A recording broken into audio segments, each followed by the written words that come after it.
Ladies and gentlemen, at this time, we'd like to call this meeting to order. As you notice, I am not Mayor Jones. I am Councilwoman Lipka, Mayor Pro Tem. I would like to ask all of you to say a special prayer tonight for the health and well-being of Mayor Jones. She's going to be fine, but she's not feeling well, so any good vibes we can send her way would be appreciated. At this time, I'd like to call this meeting to order. Octavia, would you please call the roll?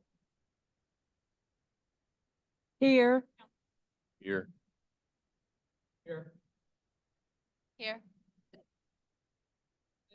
Here. Councilwoman Lipka Here. and Mayor Jones is absent. If everyone would please rise for a silent prayer.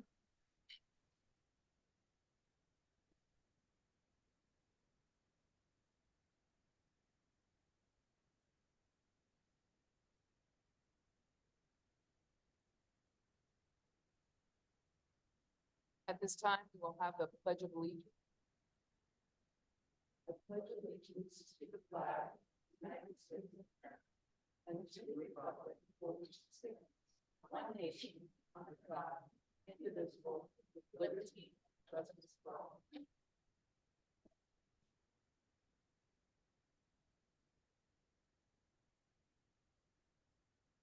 This time, we'd like to open our public comments. If you have put your name on the list, then we would like to, our Octavia, our city clerk, Pittman, will call the names on the list. When you come up to the mic, you have 3 minutes. And we also ask that you identify yourself as a resident and your address. Would someone like to take the time? I have the timer. Thank you. Who's our first one? First, we have Deborah Moore.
I want to thank you guys for being brought me for that there's one presentation on racism.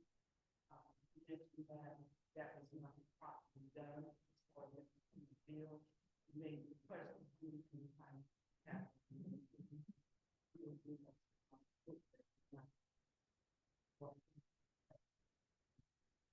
My biggest night is for the neighborhood task of 12, meeting with the administration with regards to the water fund. I have mentioned, I want to know more about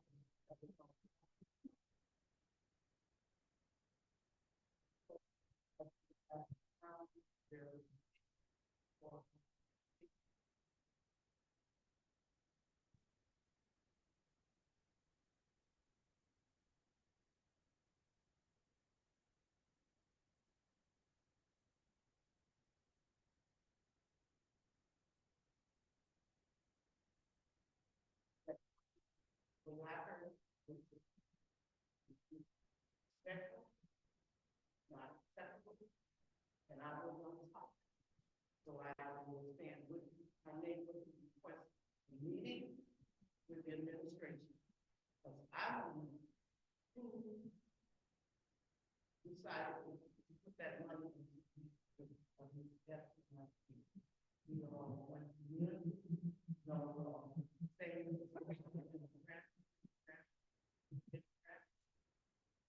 Ms. Moore?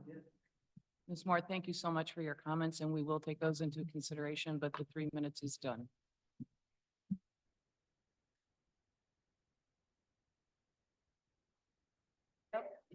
The timer did go off.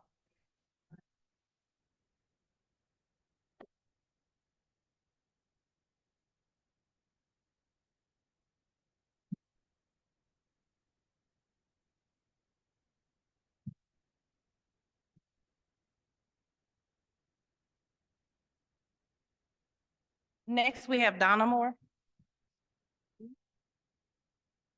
Donna Moore. Hello, first, her time wasn't over, just so y'all can know, y'all can see the clock over.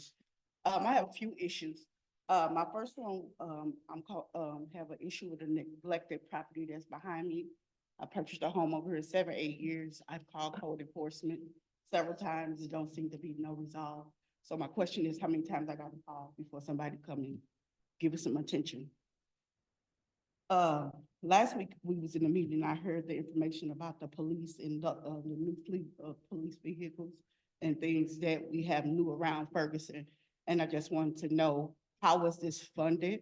And was this purchase or have some kind of funding effect on the residents? Because I have some major street issues and major sidewalk issues that I think that money could have definitely helped in this situation. And my last question is, last week I asked about the reserve fund, how much we have in there. You threw out a number 13 million, whatever it was. I'm having a hard time finding information financially on Ferguson information. So I just was trying to see, where do you find the budget versus actual financial information on the website? Because there's nothing. I see old data. If somebody can answer that. What's the address of the property behind you? I have to give it to you. You'll stay around. Okay. Well, that's what thank you.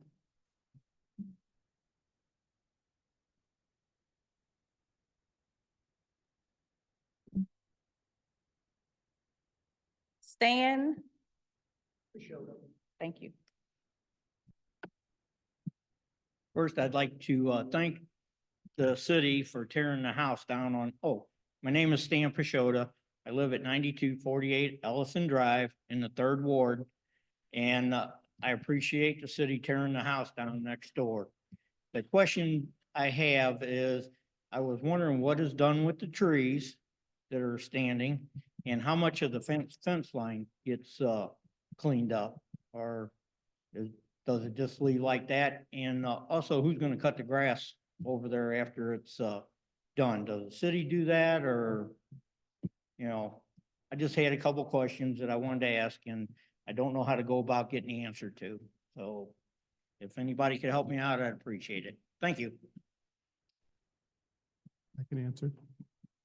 In regards to the property you're speaking of, it will remain on the list as far as nuisance abatement. And so the trees will probably remain as is. The fence line, once it's put on the nuisance abatement list, would be maintained by our contractor that does nuisance abatement property. They'll come by and cut it if it gets above 8 inches, also clean up the fence line, but trees will probably remain as is unless they become a serious hazard. Shirley Emerson.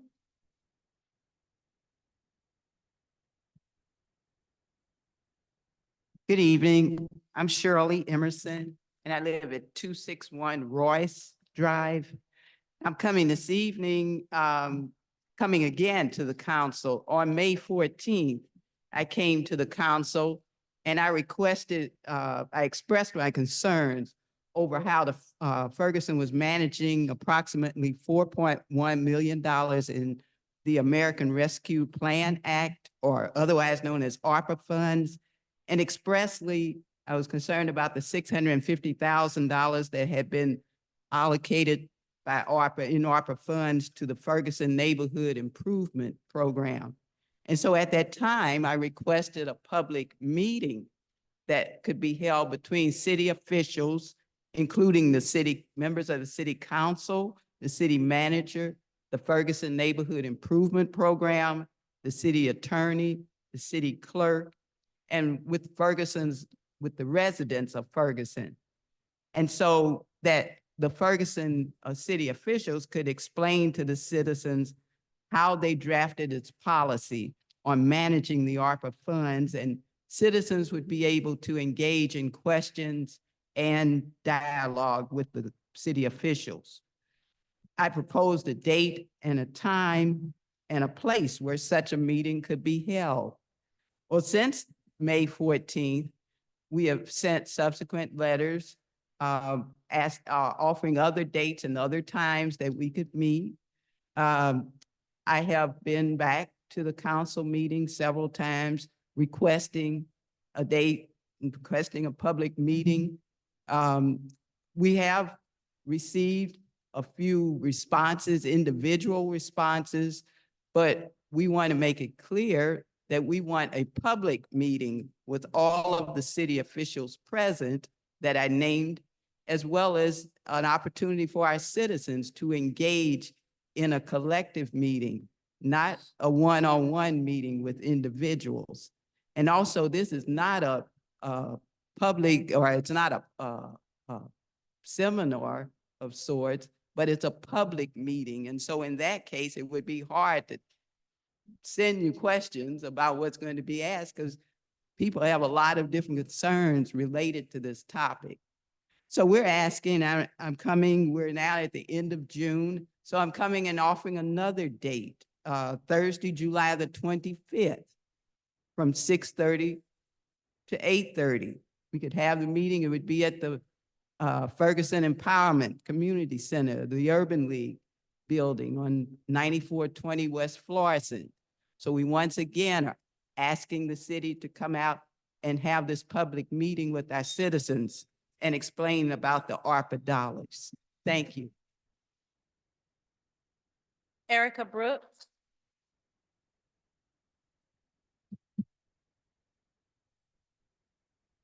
Good evening. I'm up here in reference to the last city council meeting where lady spoke about the certifications that people need for occupancy permits for buildings as far as commercial buildings and residents. And it teetered on the borderline to me of communism, where you're talking about having to certify a homeowner every year and allowing them, city, to come into our homes, whether I'm a resident that's a renter, and as I understand, that you all said that we're 51% in this community of Ferguson. And I have not understood to this day, being that you all put that in you all's comprehensive plan, this our Ferguson comprehensive plan, as to, it was 45% then, but now it's 51%. It's so bad to have a renter in Ferguson. I'm not getting that, because there's money coming through here. You got sales tax that's happening. But the thing about it is, the whole time, when you have homeowners, that means that that homeowner has to keep the house up to ordinance, up to code, or whatever it is.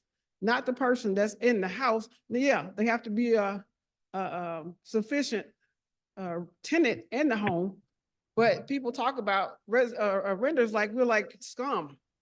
You know, people that, oh my gosh, you know, and just like I was reading history about Ferguson, talking about the Ferguson Neighborhood Improvement Program, the different stipulations as far as how you qualify for and who was able to get that stuff.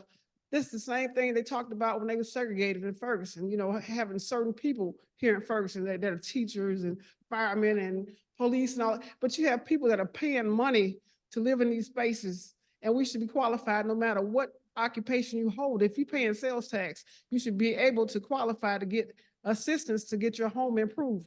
Now, if you're a renter, yeah, that's one thing, but if you're a homeowner, you know, no matter what a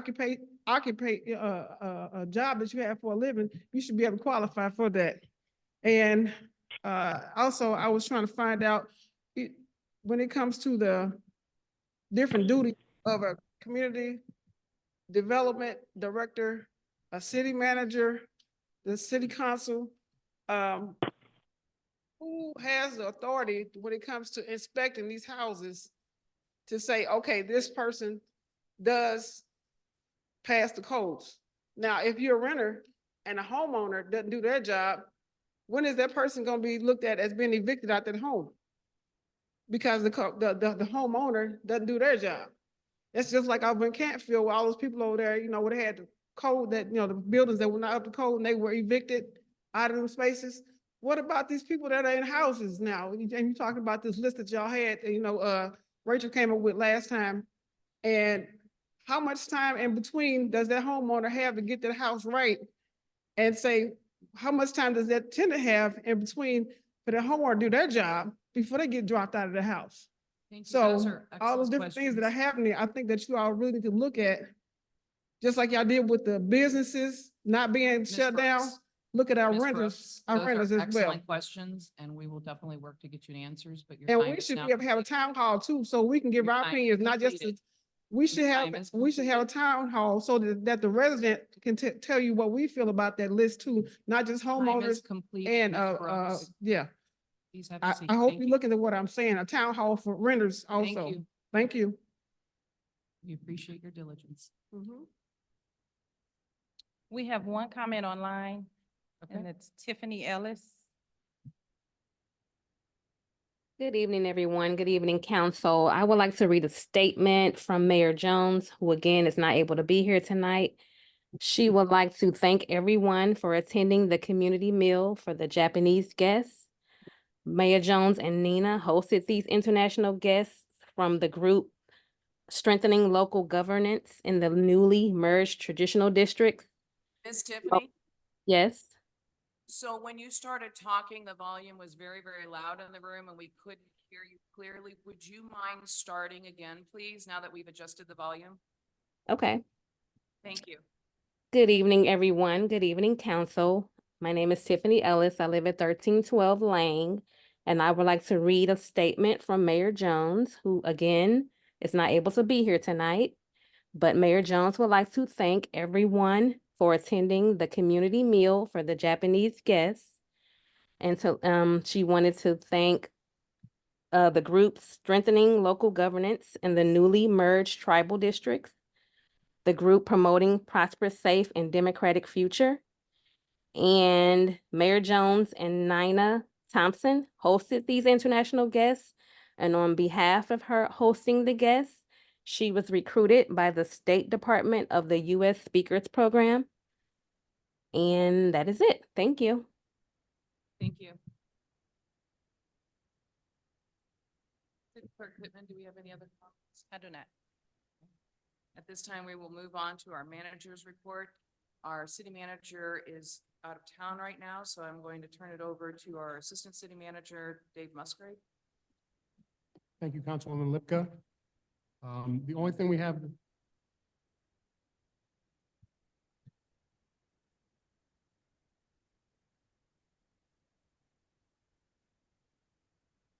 He said we missed his name, and that is Alan Adams. We missed Alan Adams. Mr. Adams, please feel free to step up.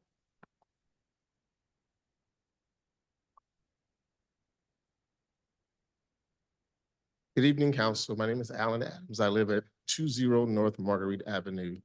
I've been a long time Ferguson resident. I grew up here, left, went away to college, came back, started my family. My kids graduated all throughout here. I have a major problem with the city of Ferguson. I've been here now my entire life, my adult life, over 25 years. I've contacted Mayor Jones. I've contacted the head of Public Works. I've left messages for the city manager. Public Works has been in my home now for about 4 or 5 years. I have a consistent problem over the past 8 years. The gutter in front of my home was broken. They fixed it, but they lowered the lip to where now I live in the basin of the hill. And as the water runs down, it runs into my yard. They are completely aware of it. Mayor Jones and I have had about 6 face-to-face meetings. We've had about 15 phone calls. The head of Public Works has been to my home. This has been an 8 to 10-year problem, and no one has even attempted to do any kind of work. It's gotten so bad to where the head of Public Works have been called by Mayor Jones, and I received a nasty phone call that stated, just because you call the mayor on me doesn't mean that I'm going to do the job. Yeah, this is a problem. And I've been up to City Hall several times. Mayor Jones knows me personally. She's gotten sick of me, unfortunately. I apologize. So much so that now as I'm calling Mayor Jones, she's no longer returning my phone calls. You guys are aware of me because I wrote everyone an email. Hi, that's me. After I wrote the email, Mayor Jones called me. It shouldn't have to take me to write an email for Mayor Jones to call me. I've been up to there several times. Public Works knows me. This is a problem that should have been rectified years ago. I can state all of my credentials, how I've been here. I grew up, kids grew up. I've been here through the whole riots. None of that means anything. We are all citizens. of Ferguson. We pay taxes. We do what we need to do. Why is it that our government, our city government is not doing what they need to do on our behalf? It's become personal. Not only now is it flooding my yard continually, it has destroyed part of my yard. If you look in the satellite, they looked me up. They say, oh, you have makeshift barriers. They see that it's defacing the neighborhood. I'm doing what I can to keep water from coming into my yard when all they had to do was just come and fix the problem. This should not be, and I need something done about it immediately. What's the address again? 20, all written down, is all in the email, 20 North Marguerite Avenue. Well documented. Thank you very much, and thank you for letting us know we had missed you. At this time, we'll go ahead and move on to our Assistant City Manager report. Thank you, Councilwoman Lipka. The only report I have tonight is actually with a community policing update from Chief Troy Doyle. So I'll call him up to give his update.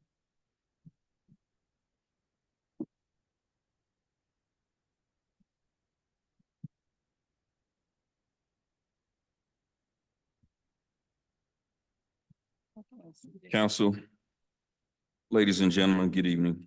I'm here to provide the report for the police department.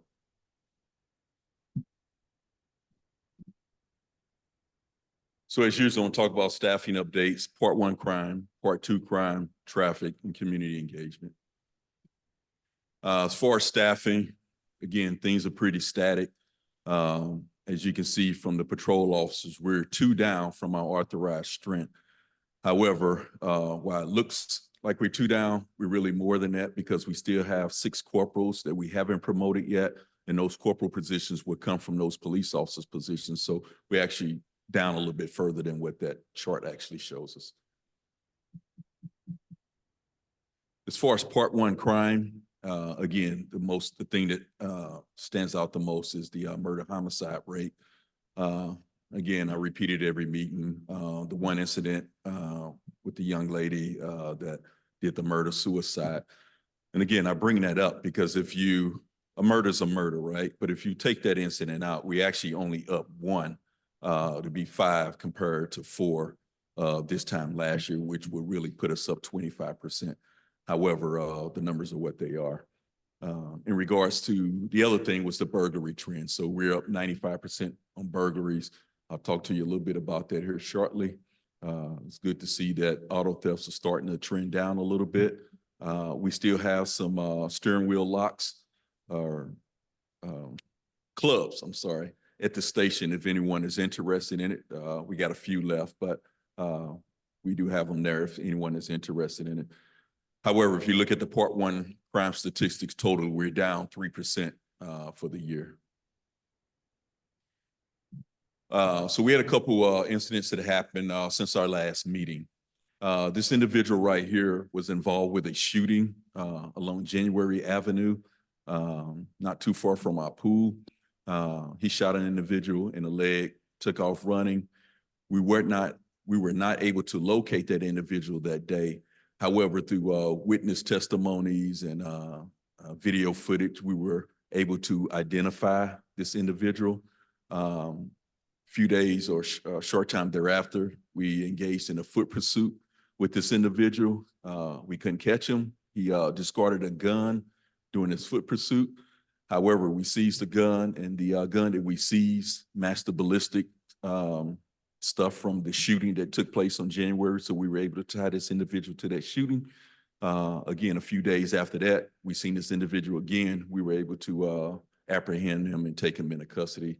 He's currently sitting in the county jail now with a $500,000 cash only bond.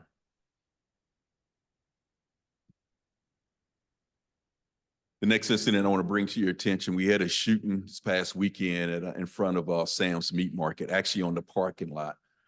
In this particular incident, we had several individuals that were on the parking lot engaging in a dice game. During a dice game, an individual retrieved a handgun and shot an individual. Actually, he shot 2 people. He pulled a handgun out. He pulled the trigger 1 time. The bullet grazed one individual and hit another individual in the leg. Again, that individual fled from the scene. The individual that was hit in the leg got hit in the femoral artery, which he was bleeding out pretty bad. I was pretty proud of our officers. They applied a tourniquet on that individual, was able to stop the bleeding, was able to get him transported to a hospital where he's currently with us today. So that was a good deal by them. Also, part of this investigation, again, through witness testimonies, we were able to identify a person of interest in this particular shooting, and we're actively in the process of trying to locate that individual. Next incident I will bring to your attention, since our last meet, we had a series of burglaries in the area of Tiffin Avenue and Georgia Avenue. This individual were actually going into residence while individuals were at home, which is a dangerous practice, of course. We had about 6 of those in a short period of time.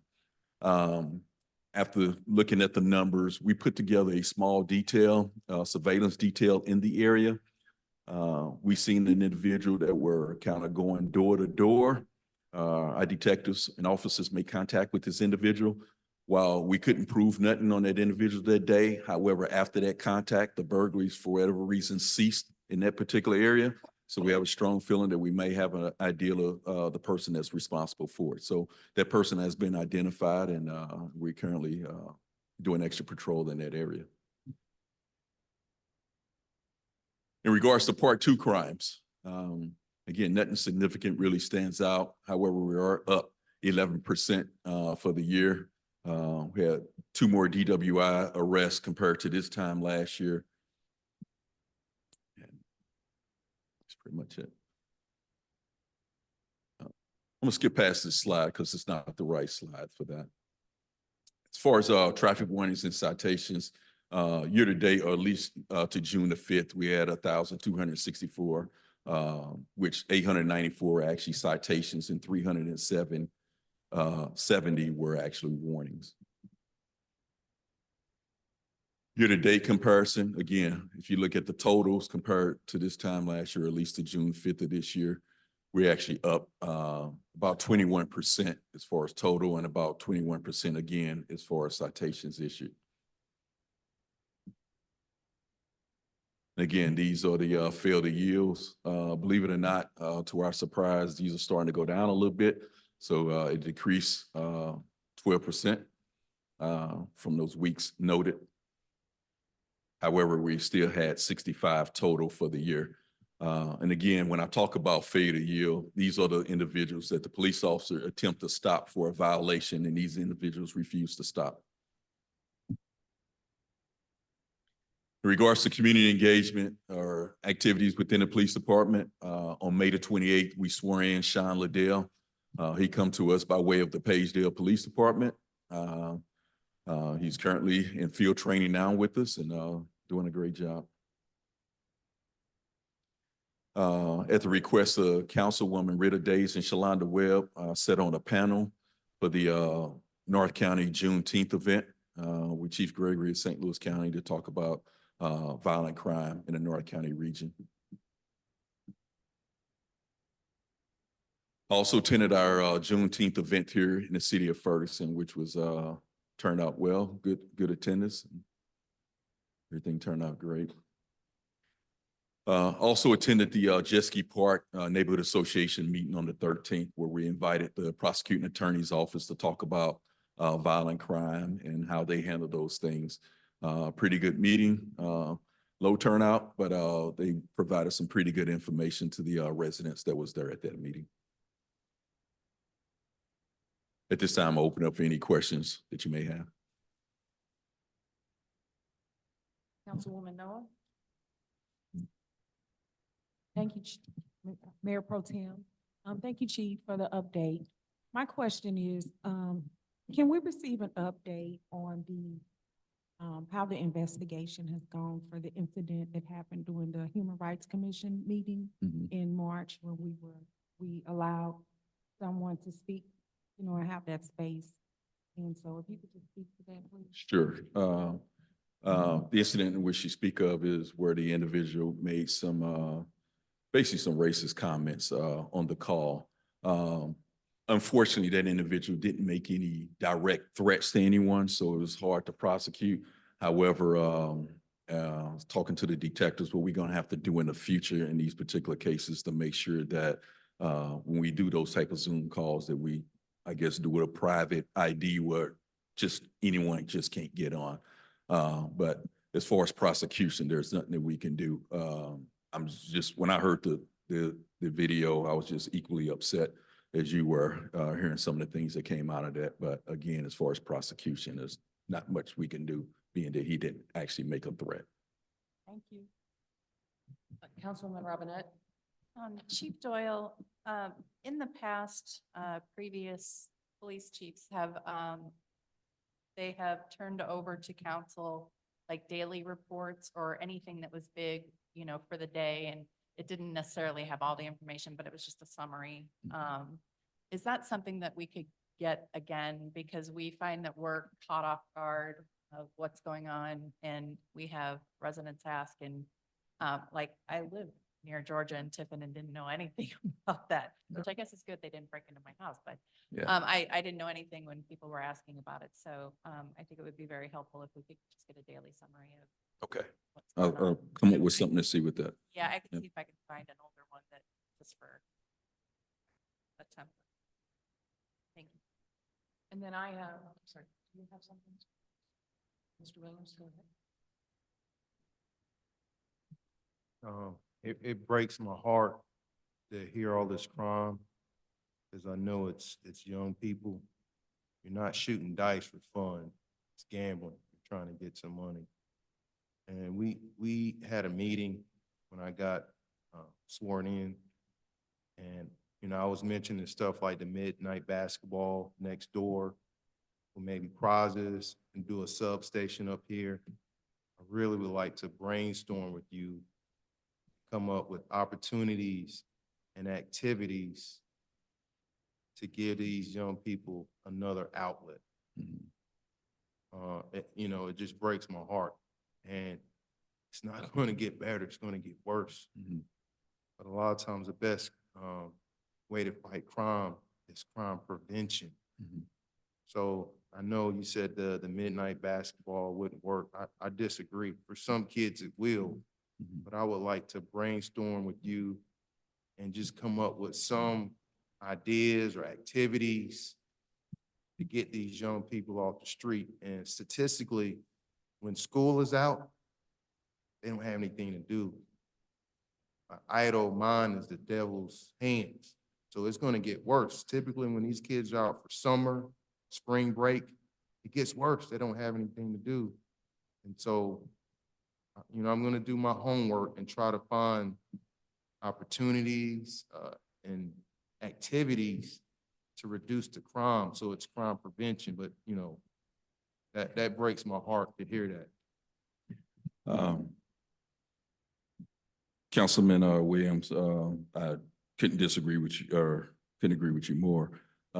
It is, it's an issue, again, not just in Ferguson, it's all around our region. We turn on our 10 o'clock news tonight, you're gonna hear something about a shooting or some robbery that's taking place in our region. In regards to the midnight basketball, not saying it's not a great idea. I mean, I'm open to anything. However, and again, in my 34 years of law enforcement experience, when we have these type of programs like midnight basketball, we tend not to get the kids that we really want to get there. It tend to always be the good kids that show up, so to speak. I hate to put that label, but if that makes sense. So the kids we really need there doesn't really show up at these type of events. But again, I'm willing to work with you in any kind of way to come up with programs to help our youth.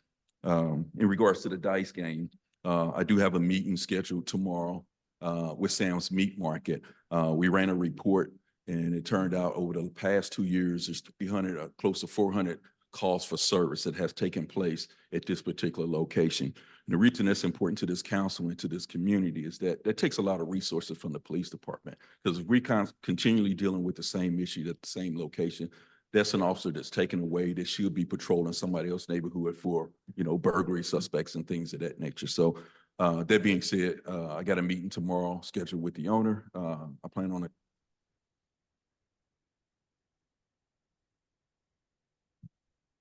Thank you. Is this microphone just go We out? just did something.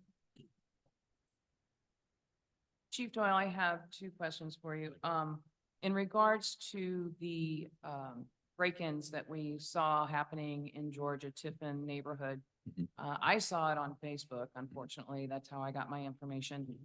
And the thing that I did also notice was that citizens were asking how come they weren't informed? How come it wasn't on the Ferguson police page? You know, that kind of thing. So I would ask that when we have a situation like that, is there a way that we can really work hard to get that word out immediately so people know, hey, keep your eyes open, get your doors locked, you know, be aware. I appreciate it being brought into tonight's meeting, but I would like to see when more of a real-time response. And then the other thing I wanted to ask, while you're here at the podium, Miss Donna Moore has asked the question about the police vehicles. Could you kind of explain to the community what the program is with our police vehicles? Because I have a feeling they're assuming that we're out buying a bunch of new cars. Right. So, one, we're engaged in a, lease contract with Enterprise with our vehicles, just a cheaper way, to purchase a number of police vehicles. The other thing that you see is that I think what people are noticing is that the design of the police cars have changed. So we even took some of the old cars and we just took out the old design, the old labels, and updated it. And the reason we did that, again, that was part of our rebranding. And to be quite frank with you, the images from 2014 still trigger some people. So I wanted to change that. So that was part of that too. So a number of the vehicles that you see out there are not brand new. Don't get me wrong, we got several out there that are new, but we have many other ones that are old that we just actually just changed the design on them, just because we wanted all the cars to look alike. Right. And all of that does show up in our budgets. Yes. Is there any other questions for Chief Doyle? Thank you, sir. Thank you. Do we have anything else?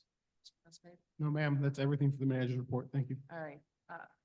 City Clerk, we have no public hearing tonight? No, Okay.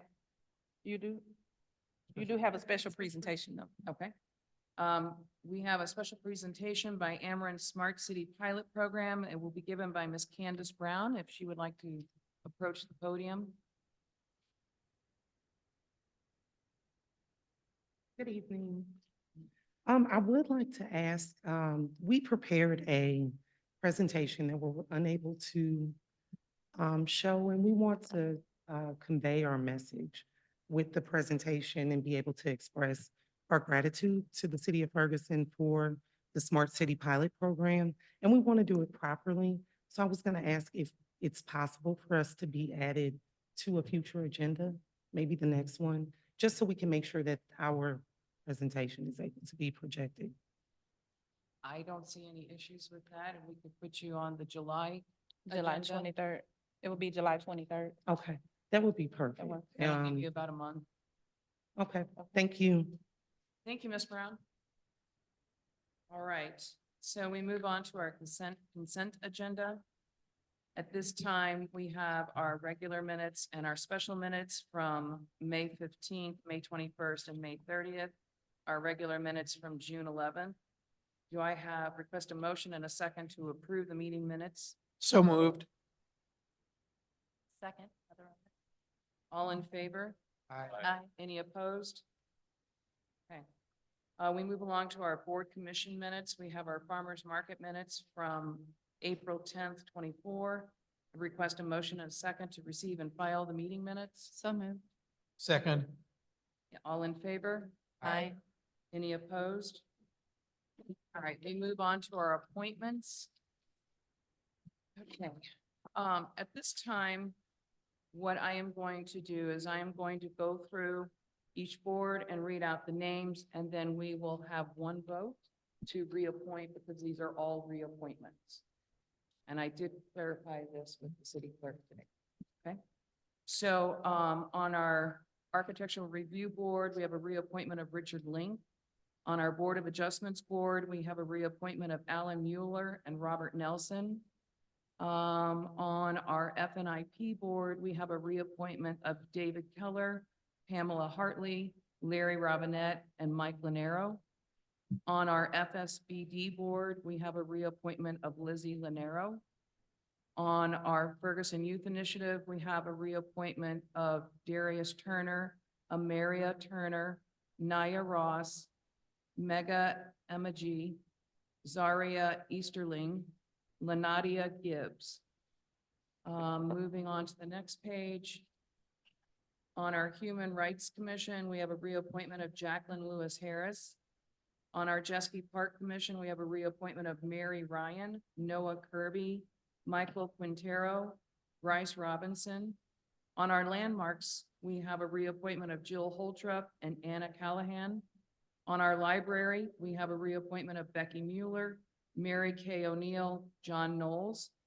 On our Parks Board, we have a reappointment of Carolyn Shannon, Roger Herron, and Peggy Neely Harris. On our Personnel Board, we have a reappointment of Simone Minor and Cassandra Butler. On our Planning Commission, we have a reappointment of Matt Barnhart.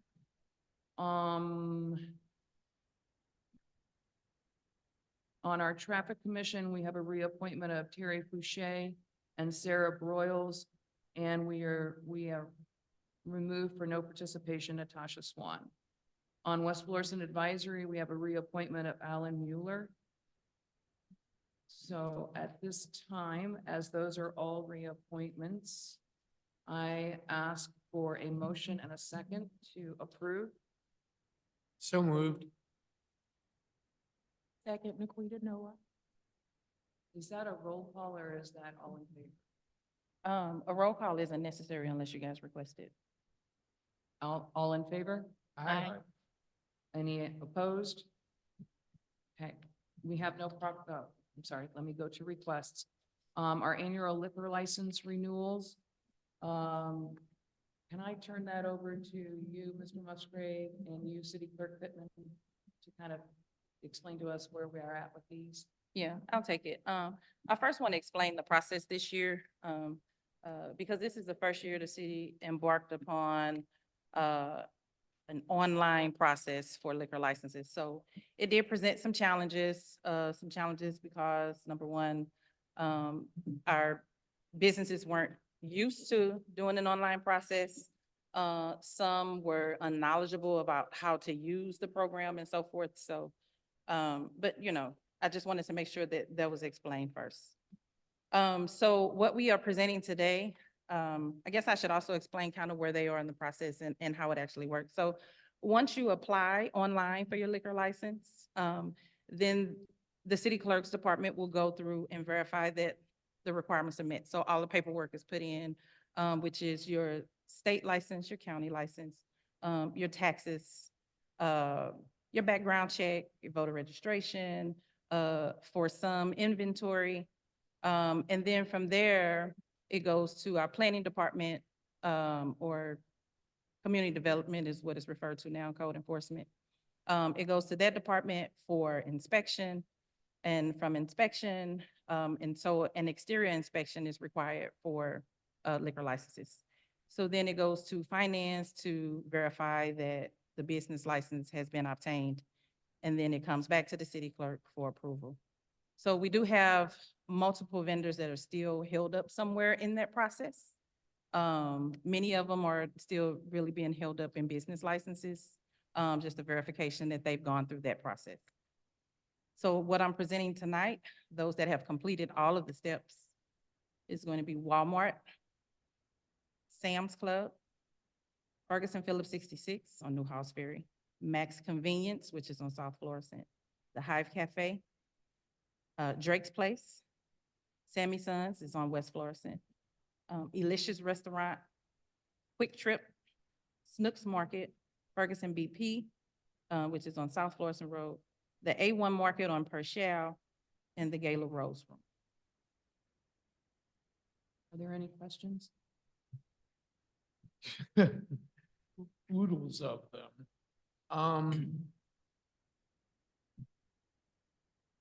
I am shocked.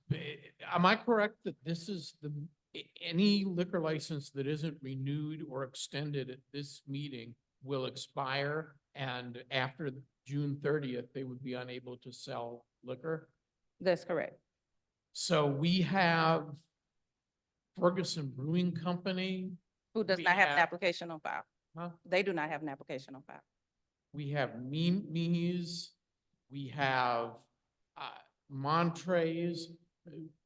We have the high-profile businesses that depend on the sale of alcoholic beverages and that bring thousands of people every month to our city are not up for renewal. Something really went wrong here. And I hope to hear from staff over the next few days what went wrong in particular cases and what we're going to do to fix it.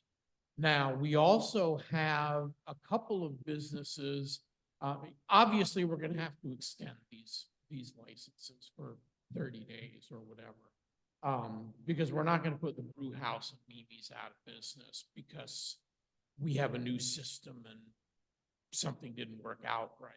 So we're going to have another resolution tonight to extend them.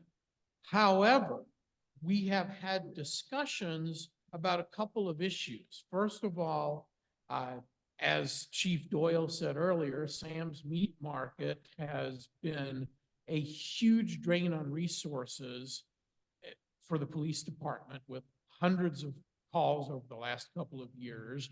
We had a high-profile shooting that made the TV news in the last week. I'm personally inclined not to extend or renew them. We also have USA Market at 1212 Chambers Road. I checked the tax records just before this meeting, and they are still $13,000 delinquent on their property taxes. Now, our ordinances have said forever, for decades, that a liquor license shall not be renewed if the property taxes on the property are not paid, regardless of whether it is the same owner or not. That wasn't a new requirement with the recent ordinances that we passed. So given that fact, unless you have heard from USA Market, and in fact, they have provided some verification that they paid that, I see no reason to extend their liquor license either. They have not, and I do not have USA Market on for renewal tonight. Okay. Neither do I have Sam's Meat Market on for renewal tonight. I think those are the two that you mentioned. You I have. do not have Sam's Meat Market on for renewal, nor do I have. Sam's hasn't even applied. Sam's Meat Market? Yeah. Oh, they've applied. They're not on for renewal tonight. Well, so we really need to accomplish two things tonight. First of all, those that have put in for a renewal, unless anyone objects to any of them, and I don't see anything on this list that I know that I've got an objection to, we need to renew the ones that have made it through the process. I also believe that we need to put in a 30-day extension on all the other liquor licenses, with the exception, in my opinion, of Sam's Meat Market and USA Market. Those two I would not extend. But we need to have both of those, or we're going to have a bunch of businesses unable to sell liquor a few days from now. I understand. And if you had your hand up next. Yeah, I have a question. So, how long has the online process been in place? How long have the businesses known? Not that I'm against extending for these businesses, but I would like to ask, how long has this process been in place? The businesses have to go online and renew their liquor license, and how long have they known that they have to go online to complete the process? So just this year, so it started in April. We sent information out to all the vendors, notifying them that there was an online process. Some of them complied immediately, others not necessarily so. We had to reach out to a handful of them because I did get some applications in paper form, reached out to them, walked them through that particular process. There are some that still need to learn how to do it online. If this is what we're going to continue to do, they need to learn how to do it online. But they weren't held up for that reason. So, those that are not being presented tonight. Mr. Castle. I'm sorry. Yeah, so I'm not sure if I answered all your So you questions, said but they're not being held up because of the online process? no, so anyone that did not complete the application online, I reached out to them and I walked them through it if they needed additional assistance going through the online process. So I'm just curious why, why So- wouldn't they submit in time? So Usually one of the reasons was, and I don't know if it was a misunderstanding of the process. But like I said, it goes through the city clerk's office first, they will receive, and then they go on to the next step. So one of the hangups was, code enforcement and conducting the inspections. So we didn't get finished with that process, many of them until June the 13th, June 14th, something like that.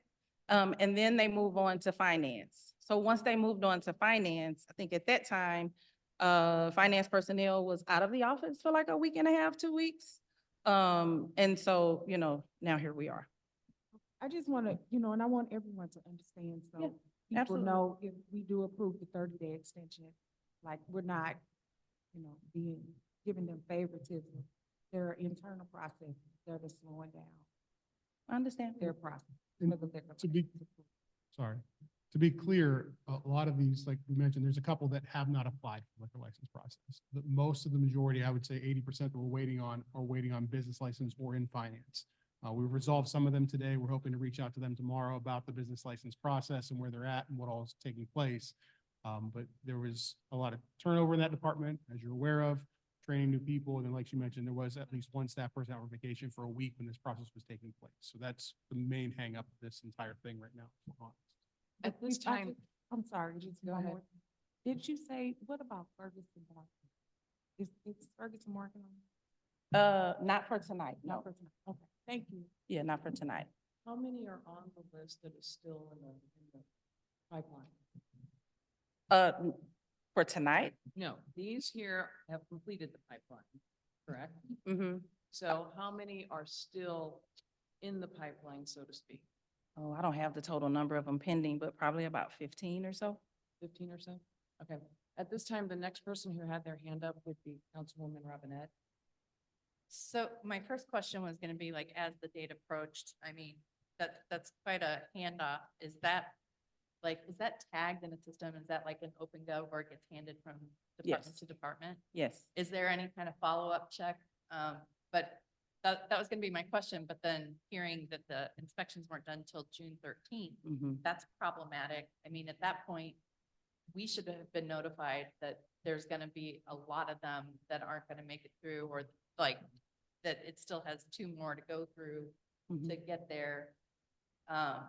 Like, this is something that I think the businesses and the residents should be, just up in public comments about, because this seems very anti-business, the way this process was set up. And if it just started in April and we weren't making progress in May with all the inspections, or we weren't making progress, at some point there should have been a checkpoint to say, are these coming in as they should?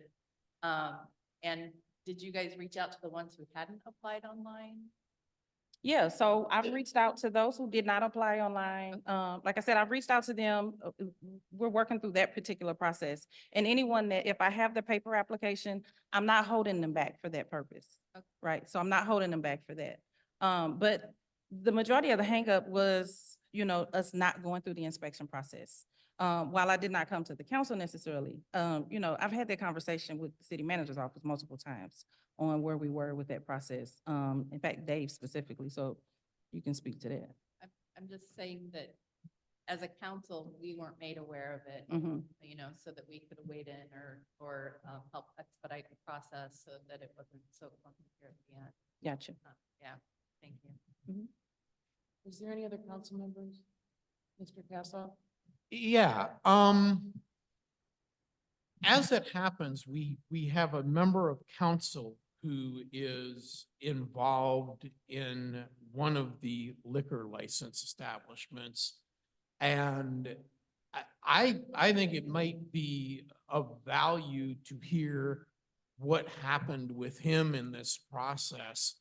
And if he wouldn't object to stepping down from the dais and coming up to the podium as a businessman, I think I'd have a few questions for him, and I think some of the rest of us might as well. That's different, but yes, if that's something you're willing to do, Councilman Palmer. Okay. Yeah, I mean, I don't think there's any other owners of liquor license establishments here tonight. So I know it's a little bit irregular, but he's the only one here. So Councilman Palmer, being a business owner who is in this process right now, could you explain to us where you're at and what you've been working with? So I hadn't heard much about it until I did receive an email. It is online this year, and I will admit at first I had a bit of a growing pain because I've been used to doing it for 9 years with paper, but it was actually pretty easy once I worked my way through OpenGov. I think the applications came out online late in April, correct? Like around the 20th or so? About the 15th or so, yeah. I applied around the 22nd or 23rd, and I was able to get all my stuff inputted. That was the last I had heard of it until I got an email yesterday or the day before notifying me that finance had started looking at the packet. There's kind of like a flow chart on OpenGov that you can kind of see where it's gone through a couple, I think it goes to clerk and you kind of check like a green box, and then there's like a gray box on mine now for inspection. Historically, the inspection was always ordered by staff, generally in April, I'd say. There was a hiccup about 2 years ago, I think.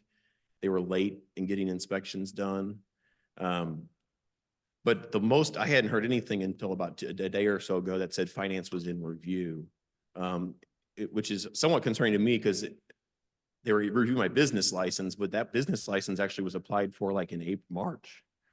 So I was kind of confused as to why my business license was still in review, but there has been some turnover in that department. So I think that's what the assistant city manager had said. There were some issues with finance, just maybe not opening the files or getting to it. I'm guessing staff said, hey, this is on the agenda. Oh, we haven't done this, or this. It's a new process this year. We need to get on that, it sounds like maybe. But with finance, I guess they hadn't really opened up that part of their workflow yet. This also boils down to, again, we've had about 3 years of issues with renewals of these. This process is very cumbersome. I've said this in the open forum a couple of times. You have to have a license with the state and the county and Ferguson to sell alcohol. They all have their own application process. All of them are very involved the first year when you first open. The state renewal is 1 page and a fee. The county renewal is a 1 or 2 page renewal and a fee. Ferguson application requires you to apply as if you are a new business owner again. So you fill out every affidavit, every page, and furnish all these different supporting documents to renew your license. Council ultimately has the discretion to approve licenses, and the city manager has the authority to revoke licenses. So I've always thought if there wasn't really a concern through the staff channels, the renewal process should probably be a little more streamlined. It would make it a lot easier for the clerk. Instead of having to process all of these, it's honestly like a 13-page form that you have to fill out. And it becomes quite overwhelming I've got to the point where I scan and save mine to a file, and then I just pull that out and then pull the packet out and just go through it again, and then get my new no tax due letter, my voter ID card, and all these different things and get it all together. And I used to drop it off at City Hall. Online was nice, but it seems like it kind of maybe just got lost in the mix as it was going through the online channels. I think that would be very efficient if it was done properly. Thank you, Councilman Paul. If anybody's got any questions, I can answer those. So did I hear correctly that you put in your application less than a week after the process was open? Yeah, it was right after it came available. Because I had a question about one of the affidavits that are required for package, which I'm not a package establishment, was requested. It was an inventory list, and it was like a required field to be filled. And I was like, well, I don't have this document. So I actually just wrote on a piece of scratch paper, I'm not required to have an inventory list, and just uploaded that. That took me a little while to figure out, but I just figured somebody would see that and open that. Well, the reason I asked about the timing is I want to make it clear, it's not like you just put your application in last week and expected staff to rush it through. You put in about as timely an application as possible, and you're still not on the list tonight. Yeah, and it was actually discussed in an open meeting at one point. We had talked about this, I think, in the meeting room, in one of the conference rooms here. It had came up that I had talked about it, and she said she had received it, I think it was right after I had filed it. Okay, well, I think we need to have some discussions in the in the next few months about the process. And whether that's a legislative matter or an administrative matter, I'm not sure yet. I've got to do some research on that. I agree with you. It doesn't seem right that our application is 4 times the length of anybody else's. But I also want to make clear, you put in a timely application and you're waiting on the city to get it through the process. That's why we need to do an extension this evening for those businesses who are in the process. Yeah, I wasn't aware of a business license deficiency because my check had been cashed. The paperwork went in and I had heard nothing about an issue with my business license. Was it just not processed? Is that what it was? When it comes to the business license side of things, yes. So like you mentioned, there was turnover in that position, and she was learning the process. So there was some paperwork that's kind of in the limbo, if that makes sense. Okay. Councilwoman Noah, you had a question? Yes, just a couple quick questions. So with the liquor license application, you have to submit your address, your business address, the business address, or your personal address, The physical address of the business and the area of the premises to be licensed. and a voter, not the actual card, but proof that you're a registered voter. There's a voter ID card. There is a no tax due letter from the state, your county license, your state license. With the voter, or it shows your. How does that work? Does it show the business address, your voting address, or a different address? I mean, do all those addresses have to match? I'm not actually sure the reason why a voter ID card is requested. I don't know the history behind that. The voter ID card would have your primary residence, not you don't register to vote from the place of business. So, I don't know, Councilwoman Noah, but I would say that the most important address that's included is, my understanding, is the business address. And then the voter ID is something that we as the city of Ferguson do, but no other community does. But I think it's simply to determine that you're an American registered voter. And there's also they request that you provide a background check performed by the Missouri State Highway Patrol too. In years past, the city ordered it, and then a couple of years ago, they made it where you do it on your own and then you furnish a copy of that background check. It's like $7 or something like that. Just one more question. So the background check, what address is on the background check? There's no address. They just look up your social security number and your name and alien aliases. Thank you. Thank you, Mr. Palmer. Okay, so at this time, I would like to ask the council in regards to the businesses that are listed that City Clerk Pittman has given to us, and they have completed all the steps of the pipeline. I ask for a motion and a second for approval of these. You're talking about the ones that are eligible for renewal now. Correct. Okay, so moved. Second, Nikita, no. Okay. And then as the discussion that has been happening and before, excuse me, I'm sorry, call for a vote. Thank you. Opposed?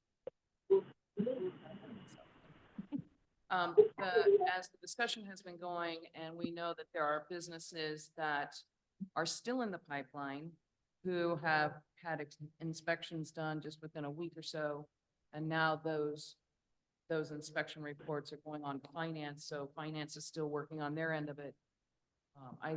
Do we have a motion to extend the current open liquor licenses that are not completed?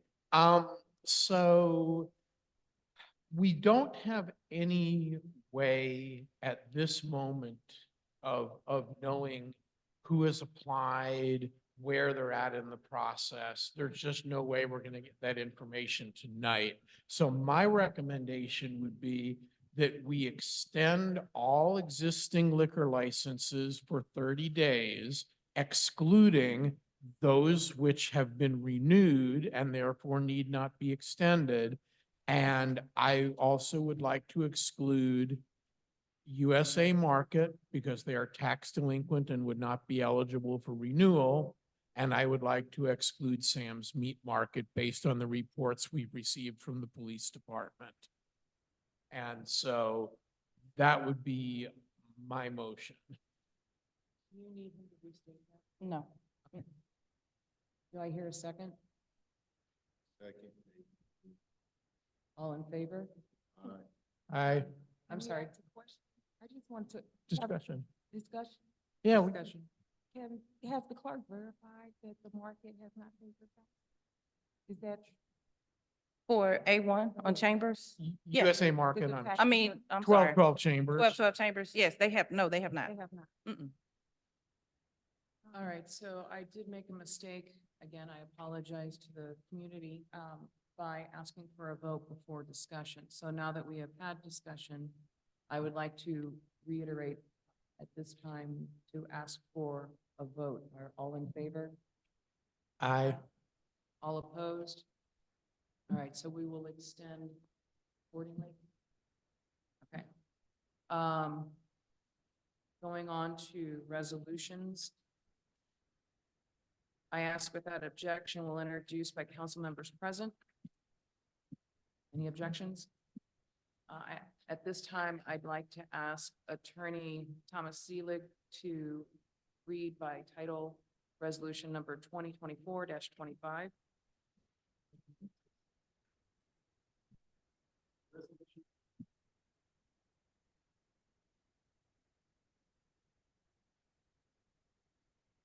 Is there any explanation, Mr. Musgrave? This is the budget that was presented to you guys during our budget workshops. You were all sent the draft prior to the meeting, and along with that spreadsheet with all the cuts you had put together. That's the only explanation I have. Any questions? I ask for a motion and a second for approval of the budget. I'm sorry, for resolution 2024-25, and which happens to be for the budget. So moved, Heather Robinette. Is there a second? Second, David Williams. Clerk Pittman, could you please call the roll? Councilwoman Robinette, Aye. Councilwoman Lipka, Aye. Councilman Williams, Aye. Councilwoman Noah, Aye. Councilman Palmer, Councilman Cassoff. I, All right, we move on to resolution number 2024-26. Without objection, we'll introduce by council members present. Attorney Selig, would you please read the resolution?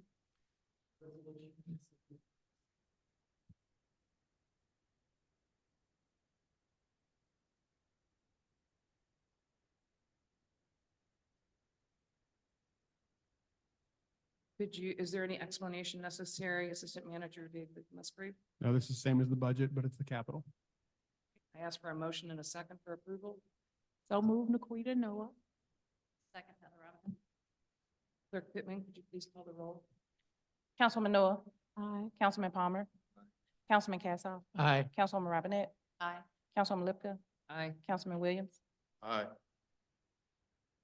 All right, we move on to resolution number 2024-27. Without objection, we'll introduce by council members present. Attorney Selig, would you please read the resolution?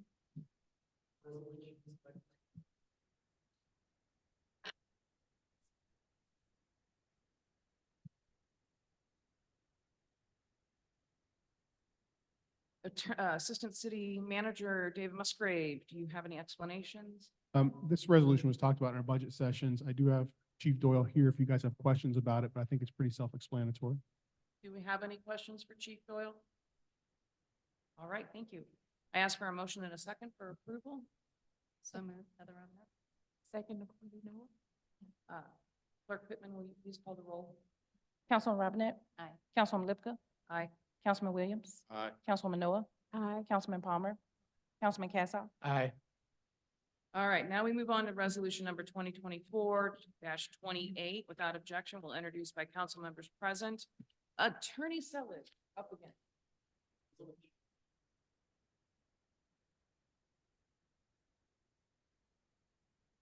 Mr. Musgrave, would you please give explanation? Yes, thank you, Councilwoman Lipka. This is a resolution amending the capital budget for IT funds. We recently changed our internet service provider with the city, upgraded our speeds.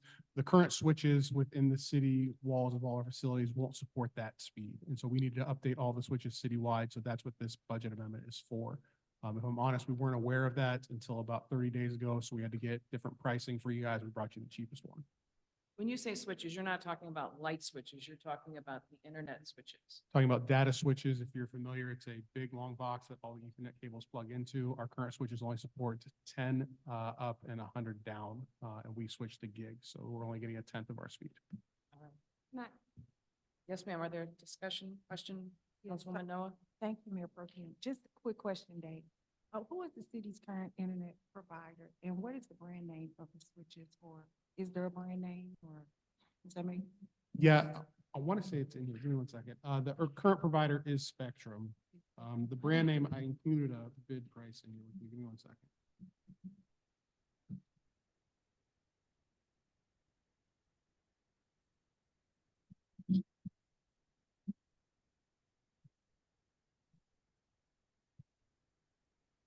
I should know. This. I don't know off the top of my head.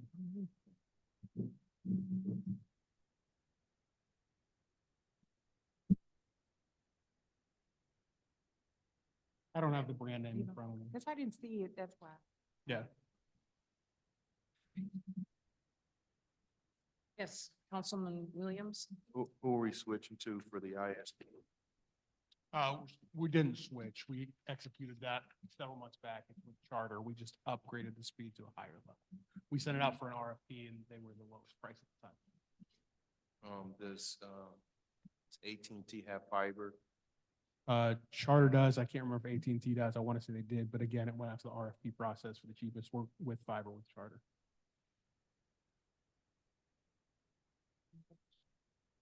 All right, I ask for a motion and a second for approval. So moved. Clerk Pittman, could you please call the roll? Councilman Cassoff, Aye.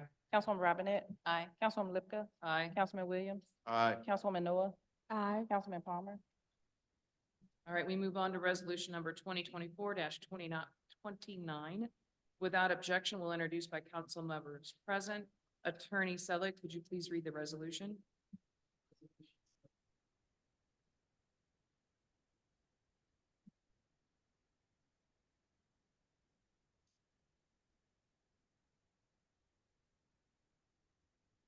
Assistant City Manager, could you please give explanation?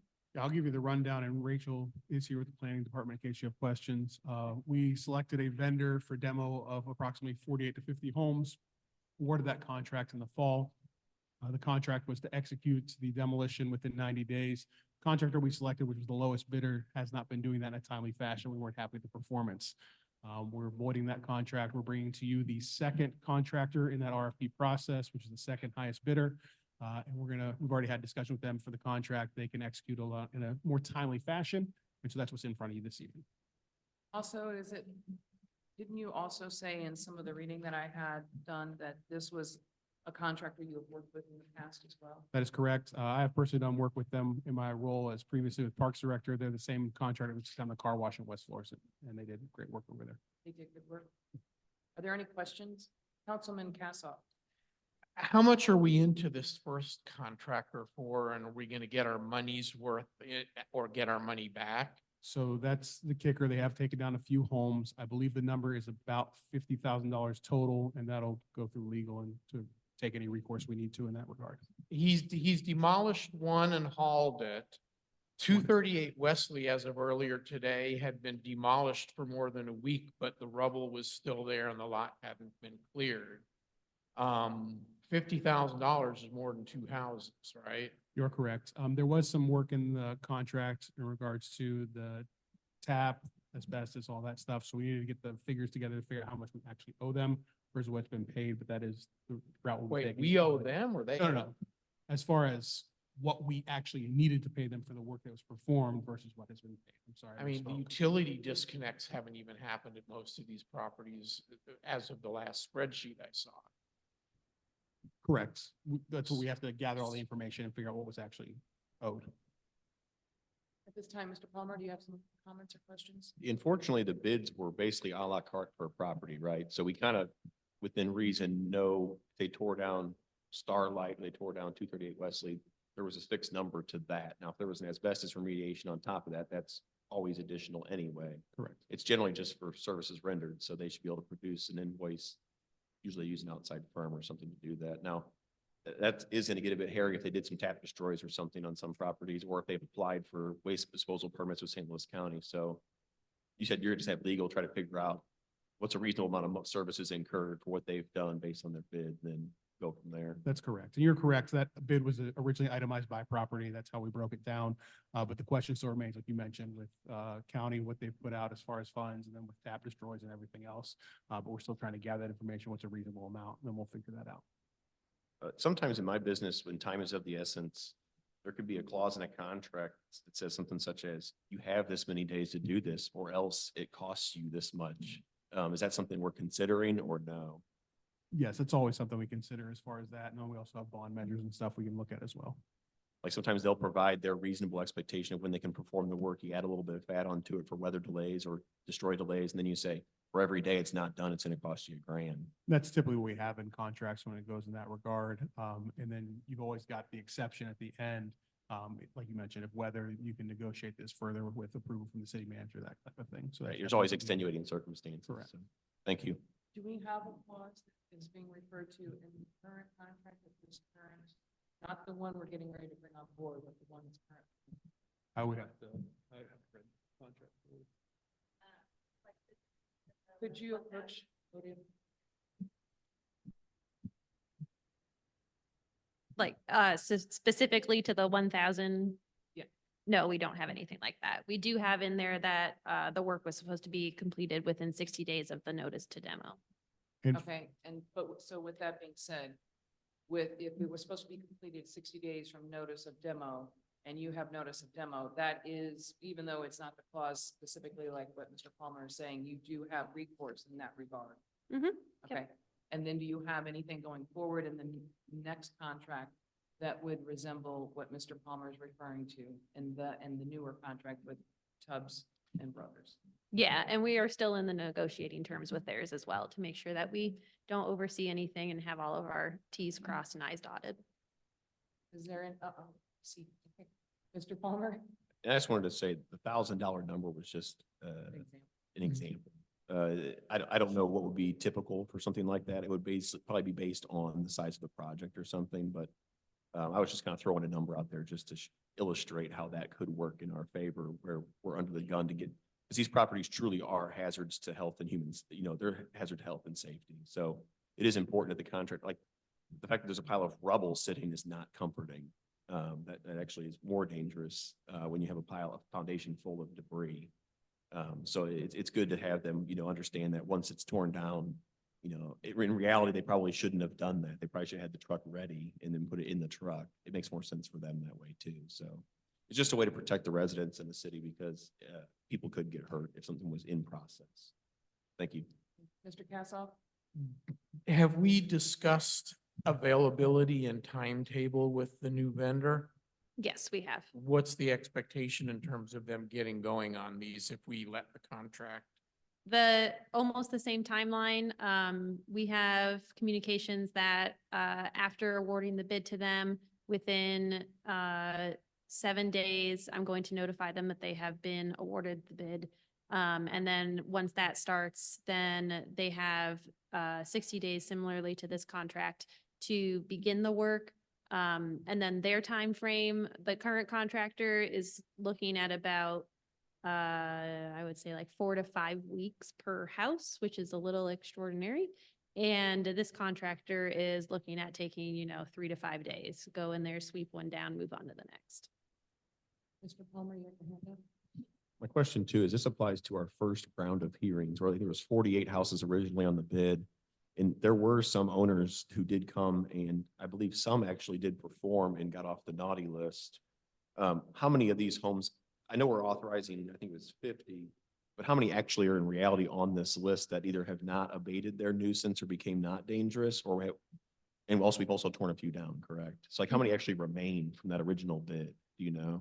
From the original bid, I think it's only 48 or 38. I think it's 48. And then we have another round of dangerous building hearings coming up tomorrow, actually. And then we'll have a third round after that. Of the original 48, though, not all are actually slated for demo because some actually did go through the Correct. hearing process to correct their issues. Correct. Or they're And working. the original list also came before I came, so it Right. didn't necessarily correlate to the dangerous buildings. So do you have an idea, how many have been removed from the original, like removed by demo or by compliance of the first 48? Do you know? By demo, 3 in their entirety, 4 in their entirety, and by compliance, I would have to double check. I can think of 2 off the top of my head, but probably 5 or so. Okay, so there's a little, like around 30, high 30s to 40s that are still left. Okay, thank you. Welcome. Councilwoman Noah? Thank you. Rachel, tomorrow, you said tomorrow there's a dangerous building meeting. What time?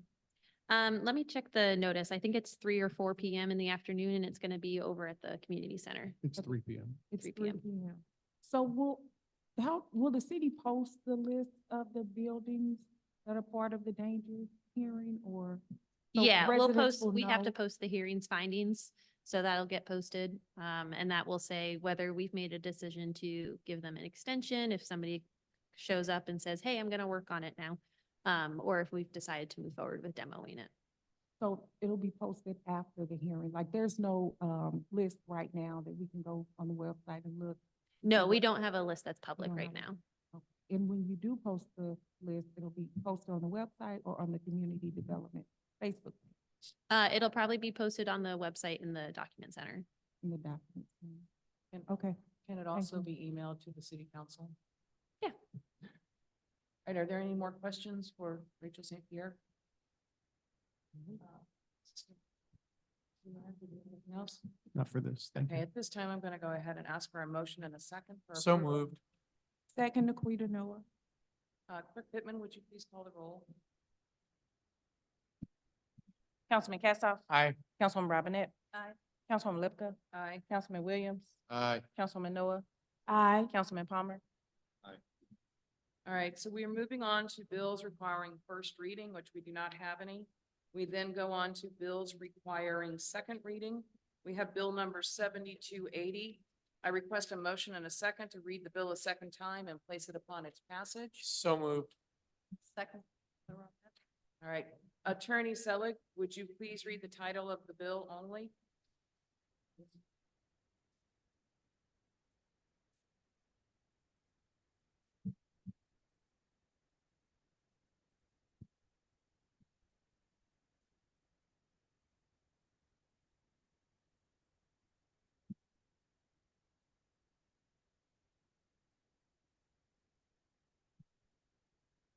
Mr. Musgrave, is there any explanation? This was just the salary ordinance, updating all the pay ranges for full-time staff. Is there any discussion? All right, at this time, I ask Ms. Pittman for a roll call. Councilman Cassoff, Aye. Councilwoman Robinette, Aye. Councilwoman Lipka, Aye. Councilman Williams, Aye. Councilwoman Noah, Aye. Councilman Palmer. All right, so we will move on to bill number 7281. I request a motion and a second to read the bill a second time and place it upon its passage. So moved. Second. Attorney Selig, would you please read the title of the bill only?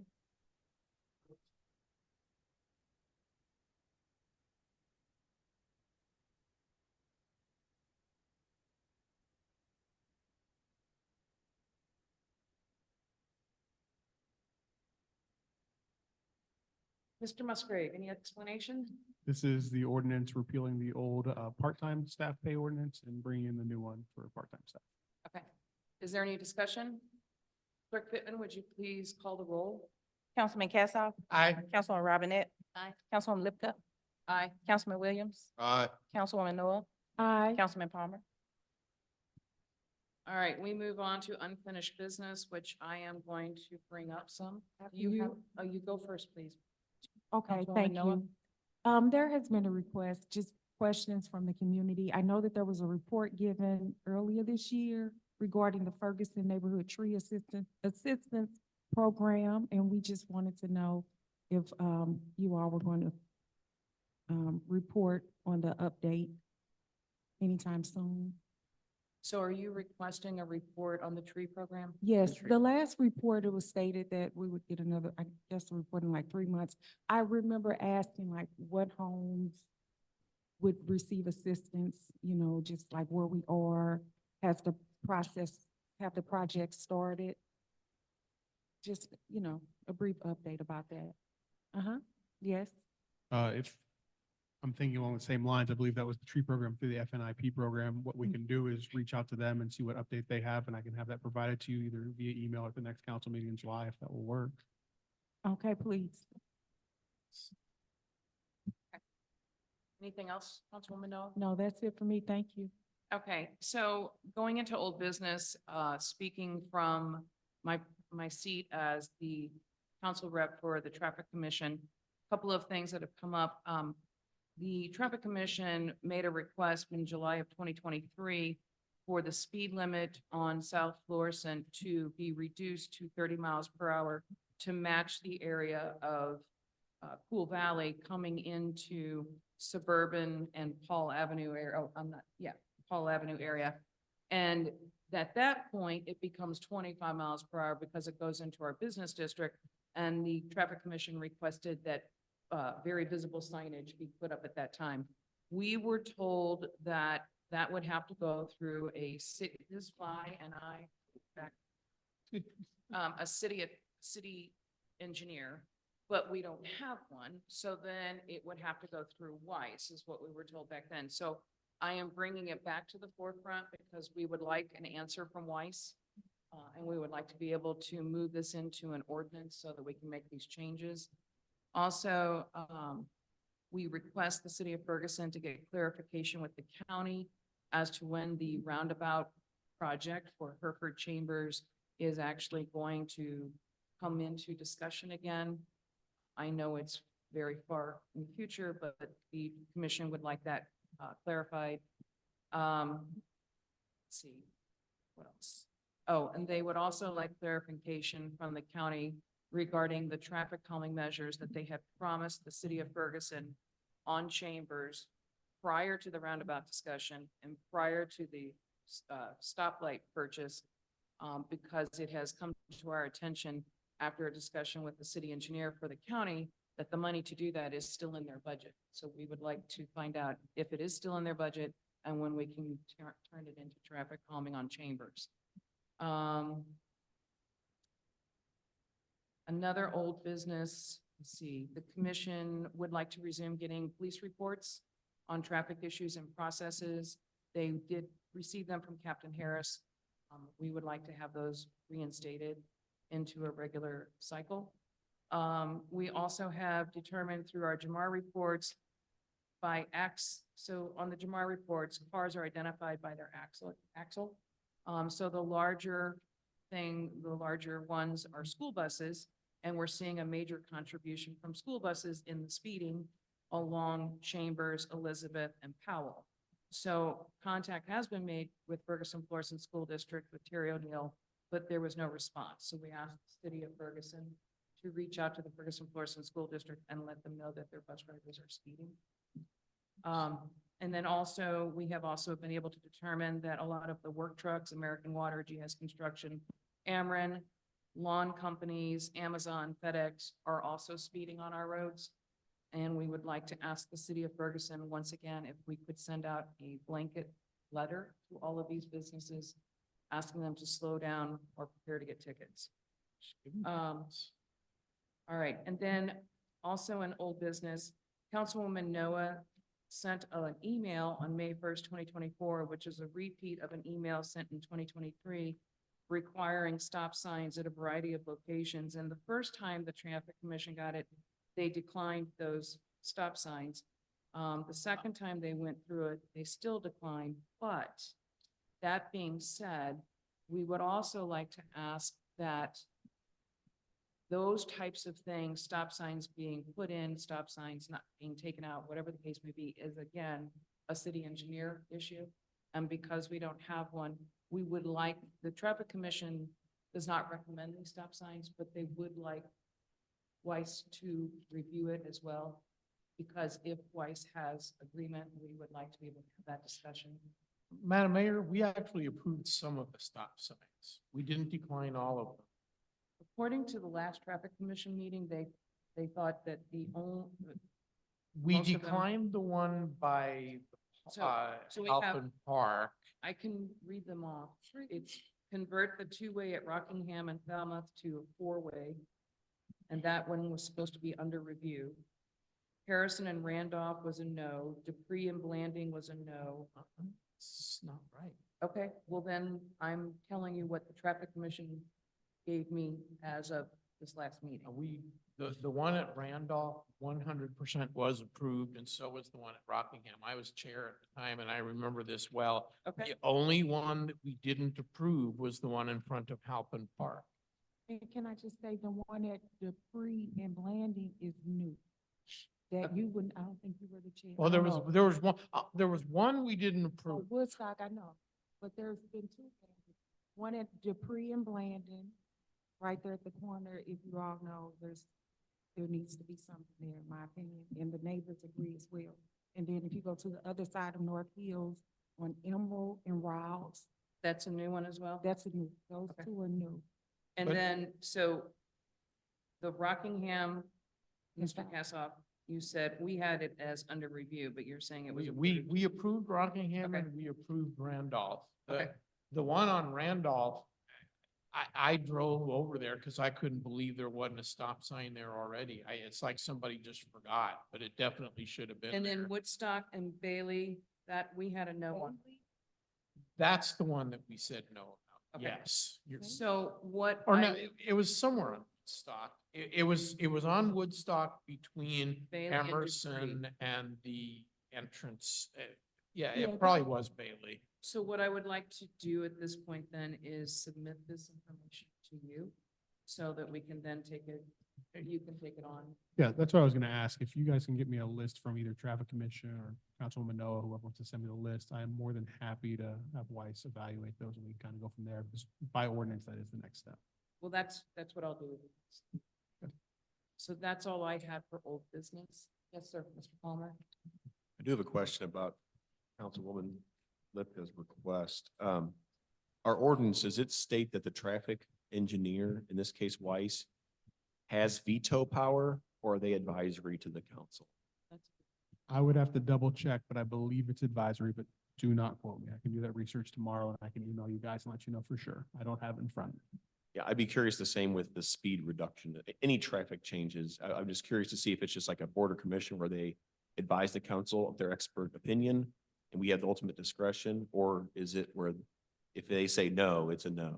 And I believe the stop sign thing is going to be advisory. The speed limit one, I believe, is different. I don't know that that's going to be final say with the engineer. I think that may even have to go to county or even state because it's actually one of their roads. Like we maintain it, but that's not our physical road on South Forest. But I'll do some research and get back to you guys. Yeah, Thank you. that's the first I've heard of that, because the first time we brought it up, we were told we had to have a city engineer. Mhm. But we weren't told that it had to go to state. And I'm just speaking to speed limits because I know how they work other places. I'm not positive on this particular one, but I know typically speed limits is something that goes by whose road it is. Councilwoman Noah? Well, I just would like to say thank you, Mayor Pro Tem, Councilwoman Lipka, for bringing this up again, because residents have been asking about these stop signs for a while now, and I know that the traffic department and the city is moving on this now, so I appreciate you all. I would like to ask about that data from the Jamar. Like, how does the traffic, commission, not department, plan to, share that information with the community eventually, or are you all going to put that information in a binder and leave it in City Hall? So if people wanted to just come and take a look, or how is that information shared? So let me get to new business. Oh, okay, thank you. All right, so we are now going to move on to new business at this time. At this time, yes, sir. I just wanted to answer Mike's question. Section 44-146 says that the placement of stop signs is a function of the city traffic engineer. It's not a function of council. Right. Which makes it all the more important, as I recommended during budget, that we have a staff engineer, and unfortunately, we didn't get that done. I don't see how we can go to Weiss and pay them consulting fees every time we want to put up a stop sign. Okay. I do think we have talked about a city engineer being in the budget, so. All right, moving on to new business. What I'm handing out to all of you right now is the phase 1 of the speed hump location recommendations by the Traffic Commission. We have, to just give you some background, we were given a list of streets. A lot of those streets were a very haphazard list, but it was still important. We went through and we pulled out all the Jamar reports. The Jamar reports, Councilwoman Noah, it is not feasible to give Jamar reports to all of you because currently they're 483 pages long. It's a lot of data, but what I can try to create is the snapshot picture that will show you the time frame that it was in the Jamar was up. It'll show you the amount of cars that are doing the speed limit, over the speed limit, drastically over the speed limit, and it'll show you enforceable violations on these particular areas. So what we went through and did here, the commission began with streets that were completed with Jamar reports on them. The list then includes streets recommended by City Manager Fire Chief Hampton and Police Chief Doyle. These are presented to you in a prioritized manner using the data that we have identifying dangerous streets. All recommendations include the following. All are speed humps, not bumps, similar to what you see on Dade. That is a hump. All are requested to be 5 inches tall. What you have on Dade is 3 inches tall. All are requested to go the width of the street unless there are medians. Then we request that they are staggered on the east-west or north-south roadways such as suburban. On streets with heavy pedestrian traffic, we ask you to consider running the humps all the way to the curb in each side because you see your pedestrians walking on the side of the road. Similar, the one that we were envisioning more was Ferguson Avenue. All are requested to be 50 to 150 feet apart, not to be near a stop sign, and all are requested to have signs announcing them.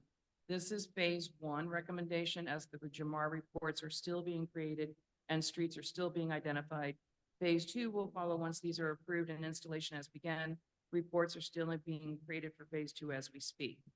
So currently what we have is, as I said, we prioritize these. So suburban, we look to have 3 humps on each side staggered due to the median. Ferguson Avenue, 3 humps, including the curb area. Forestwood Avenue, 5 humps. Wayside, 2 humps. Hall Avenue, 1 hump. I'm sorry, that says bump and it should be humps. So where you see that, I apologize, please know that. Highmont, we have Forestwood to Hartnett, 3 speed humps.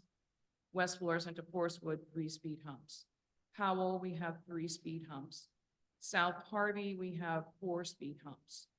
Darst, we have a total of 4, 2 between Florissant Road and Elizabeth, 2 between Elizabeth and Hartnett.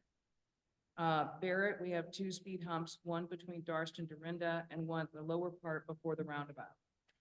Millman, we have 1 speed hump, because keep in mind, as we do the Roberts and the Powells and those streets like that, the cross streets, which are cut throughs, will, they only need 1 because we're slowing them down to begin with on the major ones. Robert, we have 4 total there. Robert Superior side, 1 before Millman coming off of Elizabeth and 1 at the bottom of the hill before the stop sign. Jeske side, 1 before North Clay coming from Elizabeth and 1 after Jeske Park, Gerald going up the hill. Thurlman, we have 2 speed humps. Gerald, we have 1 speed hump. Royal, we have 2 speed humps. Hartnett and South Hartnett, we have 4 speed humps, 2 on each end working towards the center and space to coordinate with any cut through streets already on the list. Dorinda, we have 1 speed hump. Brotherton, we have 3 humps. Woodstock, we recommend 3 humps. Ruggles, we recommend 2 humps. Blanding, we recommend 1 hump. Castro, we recommend 1 hump. Elkins and Woodwind, we recommend 4, 2 or 3 on Elkins, 1 or 2 on Woodwind, however you want to break that up. Carson, we recommend 4 humps spread out evenly from Florissant Road to Kinlock boundary. Marguerite, we recommend 2 speed humps. St. Louis Avenue, we recommend 1, possibly 2 speed humps. Canfield, we recommend 2 speed humps. North Winds, we recommend 2 speed humps.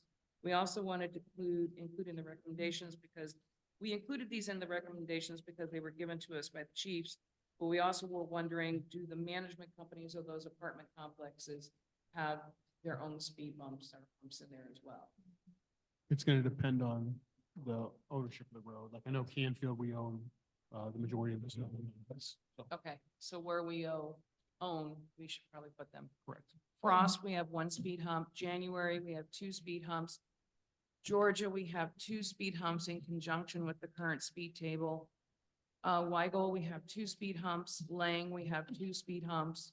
Church Street, we have 2. Olympia, we have 2. Henschel, we have 3. South Clark, we have 2. Dyer Down, we have 1, and Deandale, we have 1. So those are our priority ones currently. I will also remind all of you that the Weiss proposal, which is going to be doing services on the streets in Ward 1, 2, and 3, where we have a street on this list, if it's on the Weiss contract construction, and they're going to put it in with this project, then we now have more room to add others to our list. Mr. Cassaw. Regarding the apartment complexes, a few years ago, Park North STL wanted to do speed bumps on public streets at their expense. I know this because I was the go-between between the apartment complex and the city to get the city to authorize this, and they put a bunch of them in at their expense. So I think that's reasonable in North Winds. Canfield Drive is a public street that serves multiple apartment complexes as well as single-family homes, and I don't necessarily see where Pleasant View Gardens is going to want to put the bill for that. But I think that North Winds probably would, and they'd probably put in more than 2 if we ask.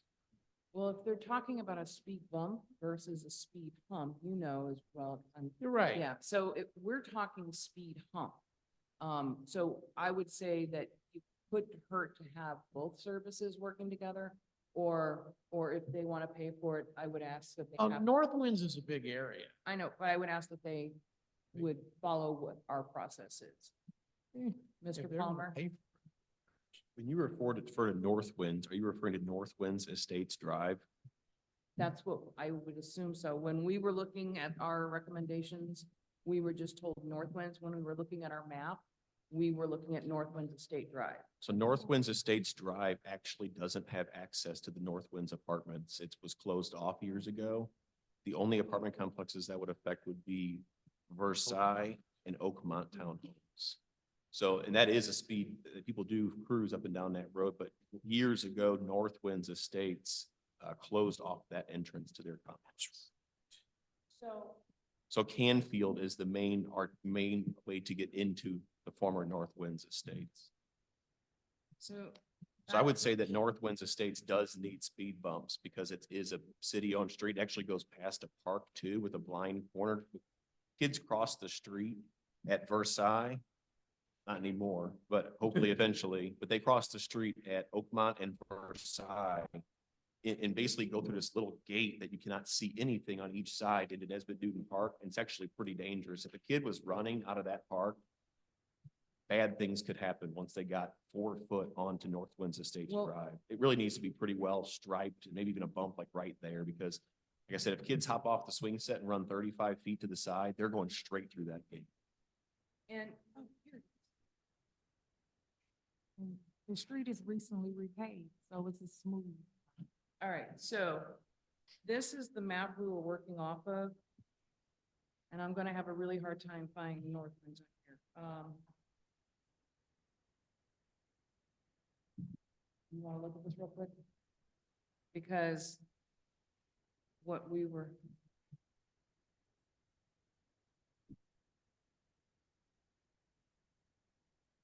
Is there another one right here? Then this is what we were talking about, this road right here. Okay, is that the thing on your referring to? That's North Okay, Winds. so I think we're all on the same page. And as I said, these are our recommendations. You had asked as a council for the traffic commission to bring these to you. We've spent 2 weeks working on this. Yes, Mr. Castle? I think at this point, the next step would be to have staff prepare a resolution to contract this out and get them done. Well, I also would like to have staff to have a little bit of time with Corey and John and you to look at these and see where they coordinate or overlap with the Weiss projects and that kind of thing too. Because if you tell us we got more to work with and we can recommend more, we have Jamar reports happening right now that we would like to continue putting recommendations out there. And that was gonna be my question for council. I have no problem. John's back in town next week. We can sit down next week, go through this, have a resolution prepared for you, hopefully after the 4th of July holiday. Get it out via email. You guys can look it over, make sure that we're all on the same page, and we could have that potentially ready to go for the end of July meeting, if that's okay. So sorry, Mr. Palmer? Would that resolution just be to authorize you to go out for RFP? I would like to see the resolution going RFP to solicit the contract for the execution of installation, yes. Is there any advantage or disadvantage to approving this tonight under the idea that staff still does have some discretion to bring us the list? Would that help us with only we're not meeting for another month? I mean, the only advantage to that would be that we would have the RFP out realistically 2 weeks earlier. I don't know that you're going to get many results for the 4th of July holiday and that kind of thing regardless. I think you're probably speeding up by 2 weeks realistically. Personally, I'm not terribly concerned with the nickel and dime in this list. I'm not What? terribly worried about picking specific bumps. At this point, it becomes a point where you start getting kind of petty. If this is what the recommendation of the traffic commission is, while I might not agree with all of these locations, I'm not going to pick over Yeah. one or two. I'm okay with this list. What's the total number on this? The total number is 93 speed bumps. Speed humps. I gotta stop doing that. So it's speed humps. And one other thing too, when I was talking with Corey and he was saying that it was a half ton of asphalt per speed hump, that makes more sense when you think in regards to a speed hump being 5 inches tall and the width of the street versus a bump, which is much less asphalt. Yes, sir. Point blank, if you guys are okay with the list, with understanding changes with the ones we're taking to Weiss, that kind of stuff. If we could finalize it next week, realistically, you get out to RFP the week after 4th of July. There's a chance we could have a contract in front of you ready to go at the tail end of July. It'll be pushing it. We'd only have it posted for about 2 weeks, but if we squeeze it, I mean, that would speed it up. I did forget when I was speaking earlier, there's only one meeting in August as well. So realistically, you are pushing it by 30 days because of that. I was thinking there'd be a meeting at the beginning of August, but there won't be, so. I'd like to make a motion. Well, hold on just a moment, sir. Mr. Palmer, you had your hand up? And one suggestion I made to staff too was, I'm not going to design the speed bump for the staff. We know the Dade ones are kind of shallow and kind of wide, using a lot of asphalt. We know the ones on Dade are not great. We know the ones in Delwood are too steep and too short. I truly trust staff to drive among the 7 communities around us and see which bump they think's best and get out with a tape measure, because you really need to experience it. It's one thing to say it's too short, make it 5 inches. That could have detrimental effects if we actually don't drive over a 5-inch speed bump. Maybe go out and just drive around and then, like I said, measure, see which one you think works best.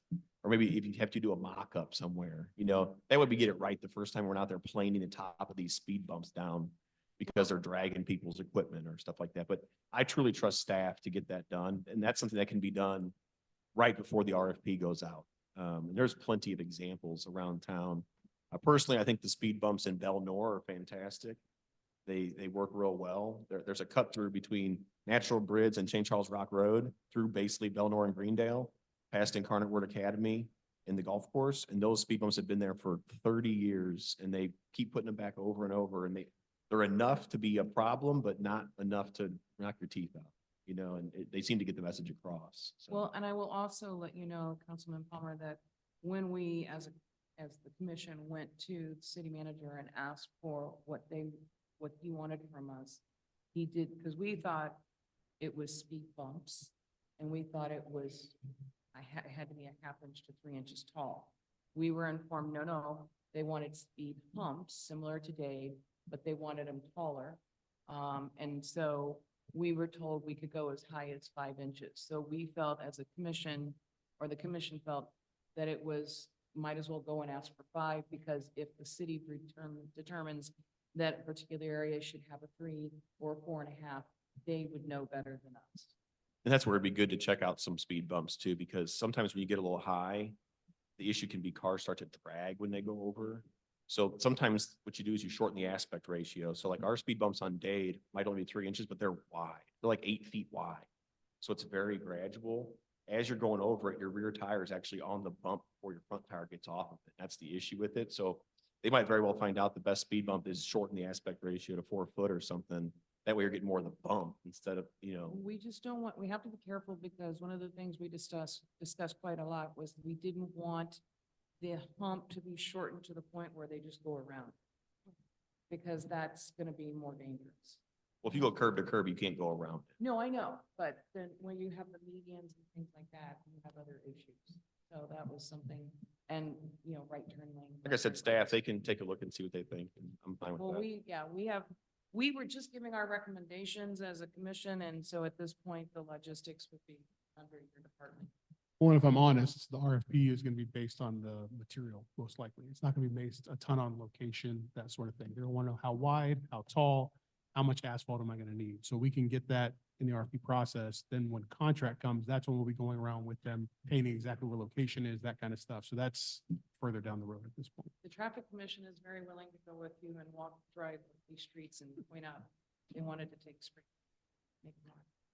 Mr. Cassaw. I'd like to move to authorize the city manager to develop specifications for speed humps and to issue a request for proposals for the installation of 100 speed bumps in the city of Ferguson. Second. Do we need a roll call for that? All in favor? Aye. Opposed? Well, I will just say, I'm very, very proud of our citizens of the Traffic Commission.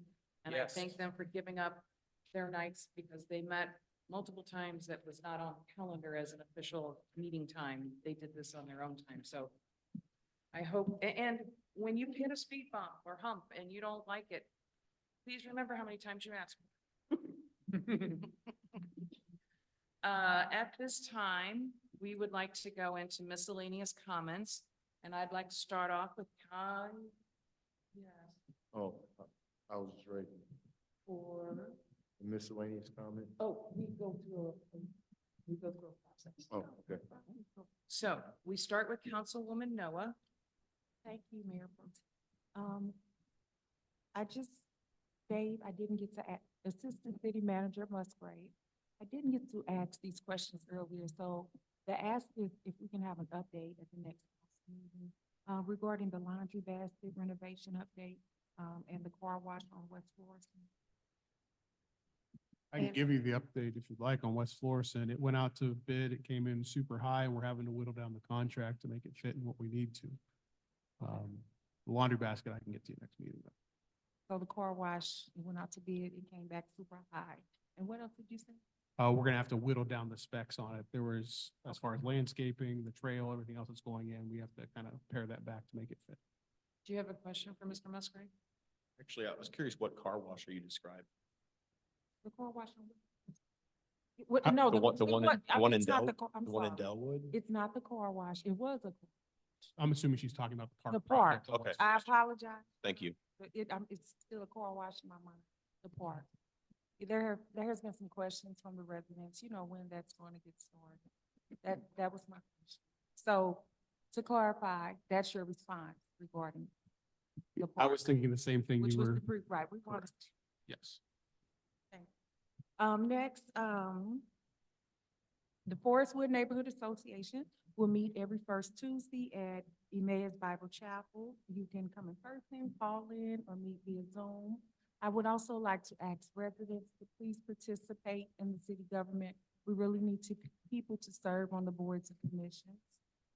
I would like to thank all of the wonderful staff who participated and the vendors and contributors to the Juneteenth event. It was really fabulous. I had a great time.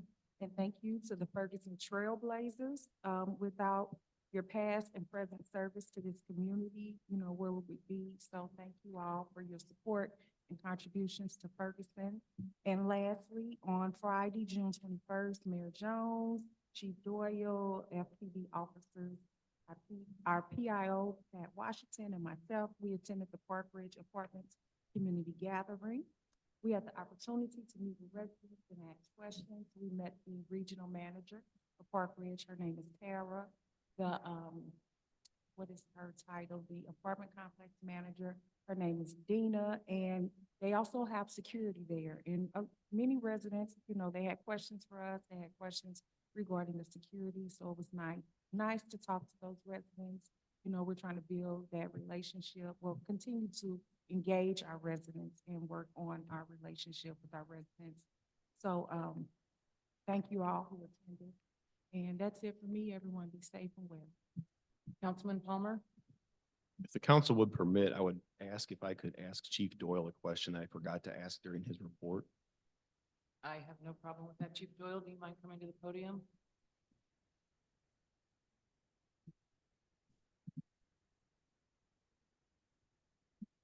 Thank you. I forgot to ask in your report, with the upcoming 4th of July, I will be inundated the day of, day after, and week after with complaints about fireworks.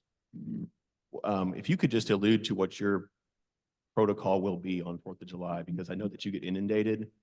Part of me thinks that sometimes police officers are hesitant to respond to a situation where people are celebrating and usually consuming excessive amounts of alcohol, because it could be a risk to their, their person and their duty to go home to their family at night. Also, they're working on 4th of July, which is not the most glamorous day to work. But I do know that, people think that it's just so easy to just go lock people up for shooting fireworks off. But I wasn't sure if you had internal discussions with your department about what your process or plan, if you have one, is for that day.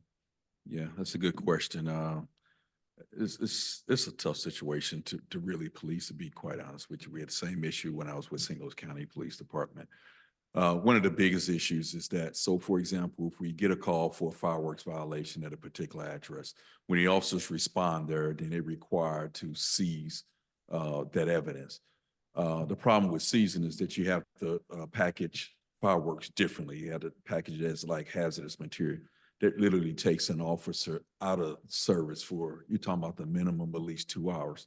So again, we have to weigh in. You take that officer off the street for 2 hours to package fireworks compared to, answering radio calls. So it's tough. It is. One of the things I would like to do in the future, we're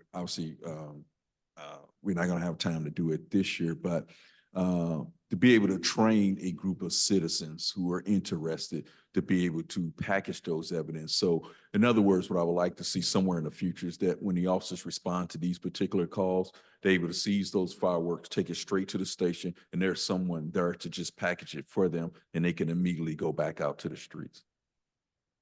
That's actually a great idea. I don't know a chain of evidence, but now that you talk about it, maybe you have a pickup truck from Public Works and there's a way that you can process on site with an officer and allow another officer to take that reign and just basically drive around essentially collecting the fireworks.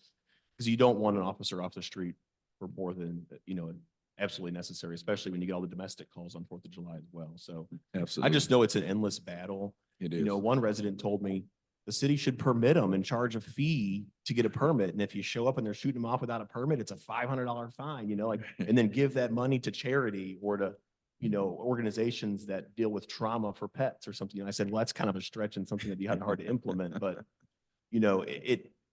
it's truly a really tough, challenging situation. And I know people are in the moment when they call their council person, they call the police, but it's truly a trying day when, it is truly endless. And I get videos, my phone is just, I almost want to turn it off around 9 o'clock. So. Yeah, I've already anticipated that the police will probably get hammered that day with the calls. It's just, even if we had every officer that was on, with the number of calls that we get for the 4th of July, again, it's just, you can't get to each and every one of those. Not to mention the gunfire. It's right. So, yeah. Thank you. Thank you very much. Councilman Kassoff? I would just like to say a quick thank you to a couple of groups. First of all, to the Traffic Commission for their great work on the speed humps, the Traffic Commission in general, and Terry Fouché, who is their database manager, so to speak. We want to make decisions based on facts, based on data, and the Traffic Commission has made that possible. So I want to thank them for their excellent work on that. I also want to say thank you to the Ferguson Neighborhood Improvement Program and to the people who serve on the board and to their chair, Larry Robinette. I've used the FNIP grant program a couple of times over the years. I've always found it easy. I've always found the people who operate the program helpful. And I think it's wonderful that our community has this resource to help people who need a little bit of assistance in getting their homes looking better. It's a wonderful program. I don't know of programs like this in very many other places. And so I want to thank them for their hard work in doing this. And I hope we continue to do it for years to come. That's all. Councilwoman Robinette, I have nothing this evening. Councilman Williams. Yeah, I have a few things I want to talk about. So the first statement I want to make is a house divided cannot stand. So a lot of people that were talking about the FNIP are not here, but my blood was boiling. Why are we still talking about that? They have meetings on the books, and I bet you all the people that are complaining never go to the meetings. What does council have to do with that? So I'm telling you this up front, I'm not coming to a FNIP meeting. Go to them and talk to them.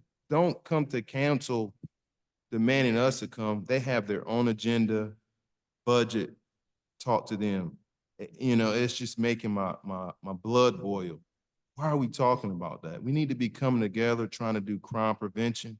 We're still talking about FNIP. It's been at least 2 months. It's wearing me out.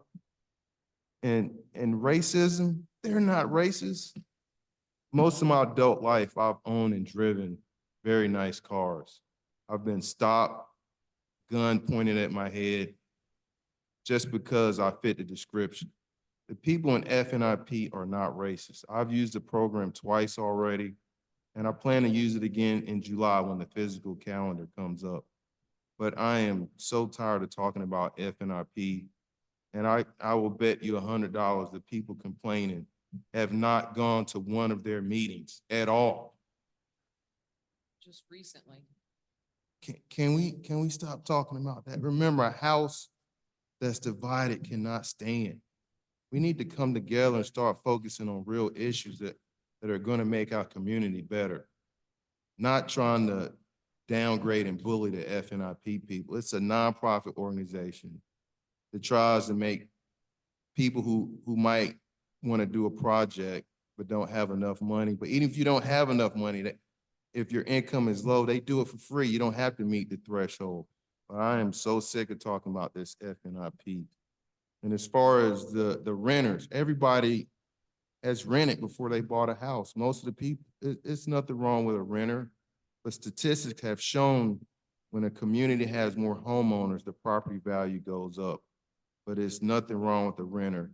That's one thing I would like to see FNIP maybe improve. Long-term renters maybe can tap into some of that funds, but it's really from homeowners.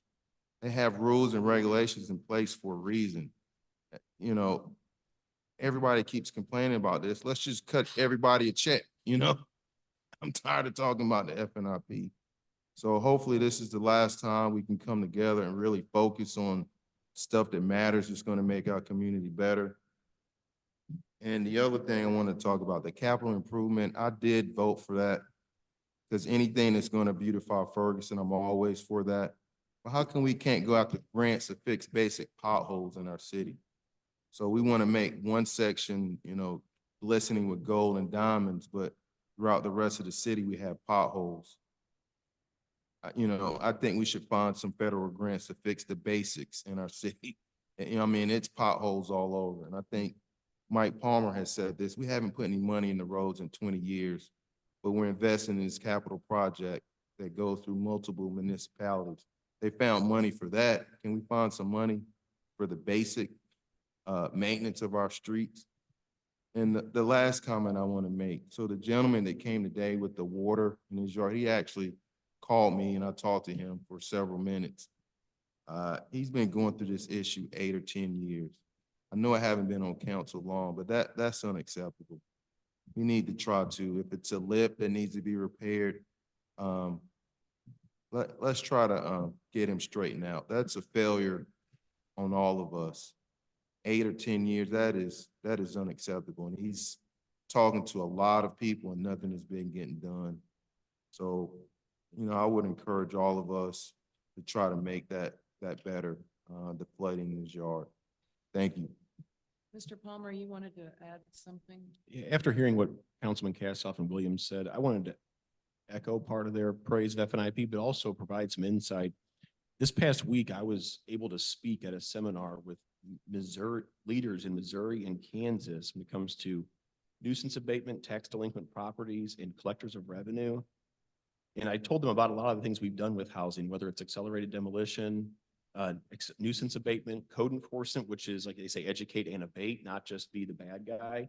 But when I got into the FNIP programs, everybody looked pretty bored when I talked about first-time homebuyer grants. That's pretty common. One person had heard of a tree program. When I discussed the EIM matching program, I had 6 or 7 people after the meeting ask me, how did you do this and how is it working? All these cities, statewide, multiple statewide, are having issues with retention of people in their communities. And they started asking for details that nobody had heard of anything like that before.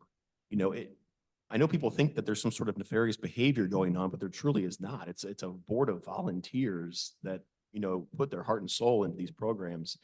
And when I was in a room full of lawyers and professionally accredited people that understand housing development, and they all were, their eyes perked up, and half of them were there for continuing education. They couldn't wait to get out the door.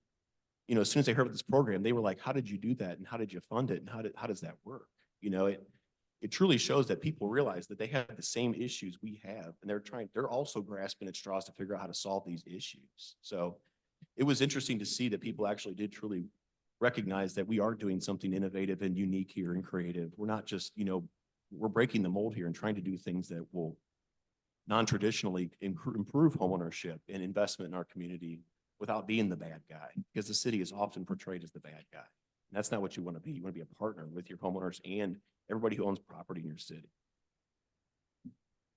All right, thank you. So I get to have the final word. So anyway, I just want to I have a couple notes here. First of all, I want to remind everybody have a really good time on the 4th of July, but also please keep in mind, we ask that you not shoot off fireworks. We ask that you not shoot off guns. But I'm going to ask you to share with your neighbors.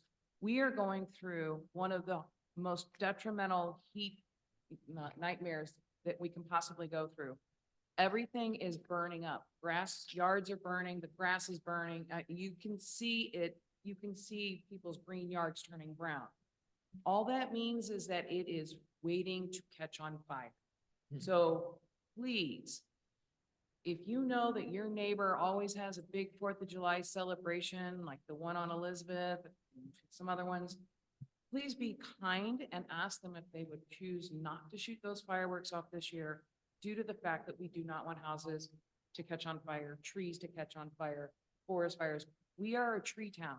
If our trees start catching on fire around here and we can't stop it, it's going to spread very fast. So please keep that in mind. And don't shoot guns because you'll die. Also, I wanted to say thank you to the Black Chamber of Commerce and urbanfishingforkids.com for hosting the fishing derby. I've had the honor of working with them for the last couple of years. We had to sit out for COVID, but we had a great turnout. It was really awesome seeing the kids and their families come out Saturday. And I had little girls walk up to me, yes, girls, as well as little boys, saying, I've never fished before. And I'm like, it's okay, we'll be fine. And so my job was to cut worms in half and put them on the hook. So they're looking at me like, you're gonna touch worms? Yeah, real girls touch worms. So I got these little girls to not be afraid. They put the worm on the hook. They threw their hook out there, 5 years old, 6 years old, catching fish. So happy. They were so excited. So it was a really awesome program. We also had another awesome program where Nikita, Noah, and Mayor Jones and Chief Doyle and Pat Washington and myself and a lot of citizens had the honor of hosting a Japanese delegation that came to Ferguson. We got to meet with them. They were agricultural business people from Japan. We had interpreters, so I learned that even though I talk fast, they talk a lot faster. So it was wonderful though. And I also want a big thank you to Jill Holtrop for opening her home to give them a tour of a home in Ferguson. We also want to say, I want to reiterate what Councilman Kassoff said. I really thank the Traffic Commission. They've just started this work. They're super excited to continue the work. They really want to see their work make a difference in the lives of this community. And Terry Fouché is one heck of a data analyst. And so a big thank you to him. I would also let you know that the Councilman Williams, the West Florissant project, that was something that has been on, it was way above us for many, many years in regards to, there were higher powers putting that together, bringing it to West Florissant. So now that it's here, basically we're signing off on it, but we had no opportunity to say, hey, can we spend the money somewhere else, whatever. This was a national, United States national grant project program. So it came from Washington, basically. Also, what else? Want to say big thank you to Parks and Rec for Saturday or Friday's Charles Glenn concert. If you were there, you saw me dancing and I danced the whole time. And sometimes I was the only one dancing, but that's okay. I got my steps in. And I also want to say, in regards to FNIP, before Councilman Palmer became the council rep for FNIP, I was the council rep, and we were going through a lot of hard time trying to get that program working. We had multiple people that were assigned to us that would then leave and come back. We had our nonprofit license expire because our city manager at the time let it expire. We had a lot of hurdles that we had to jump over. We got those hurdles taken care of. COVID pretty much stopped us in our tracks. We got those hurdles accomplished. We got everything back in place. Mr. Palmer became the council rep. Mr. Robinette became the director of the commission. This is a nonprofit, and the finances to this are separate from the city of Ferguson. When it comes to the ARPA money, all of the people who have been making noises and complaining, you were all at the meetings. We had all the meetings when our prior city manager, Eric had, when we got that ARPA money, Eric had multiple meetings. We did them on Zoom. We did them in person. We talked about it at council meetings. We did all of that. We had these discussions with the very people who are having questions. We all knew what was going on. It's in every budget discussion. So this is something that if you have concerns, if you have questions, by all means, as Mr. Williams says, reach out to the people, reach out to Mr. Robinette. They are happy to answer your questions. They are happy to meet you at a coffee house. They're happy to sit down and walk you through the application. They're happy to do all those things.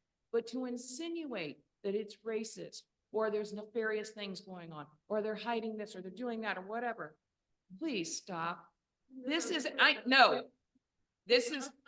not your time to talk. This is not your time to talk. This is not your time to talk. This is not your time to talk. This is not your time to talk. This is not your time to talk. I'm done. You have one more and I'm going to ask you to be removed.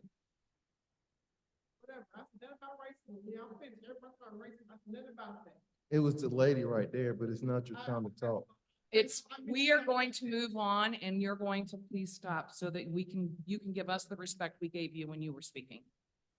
In regards to FNIP, there are plenty of people who were very, very happy to answer the questions. who are happy to walk you through the applications, who are happy to make sure that each and every person who wants to apply for assistance has the 100% opportunity to do so. To assume, accuse, or do anything else to destroy and make the people who are trying to do good things for this community feel that they are not accepted, then I think we are going the wrong direction. And I think that we have a lot of good in front of us that we just have to work together, and we need to stop assuming something is nefarious going on. Work together, ask the right questions, and I don't know if you actually need a town hall or need all those things. I think you just need to be willing to ask the question, take the time, and be able to, and willing to listen to the answer. So at this time, I'd like to call for a motion for adjournment. So moved. All in favor? Aye. All opposed? Thank you. Oh, one more thing, and what's the most important thing on my piece of paper was the first thing I wrote. Please get well, Mayor Jones, and we hope to see you back in this chair next month. Thank you.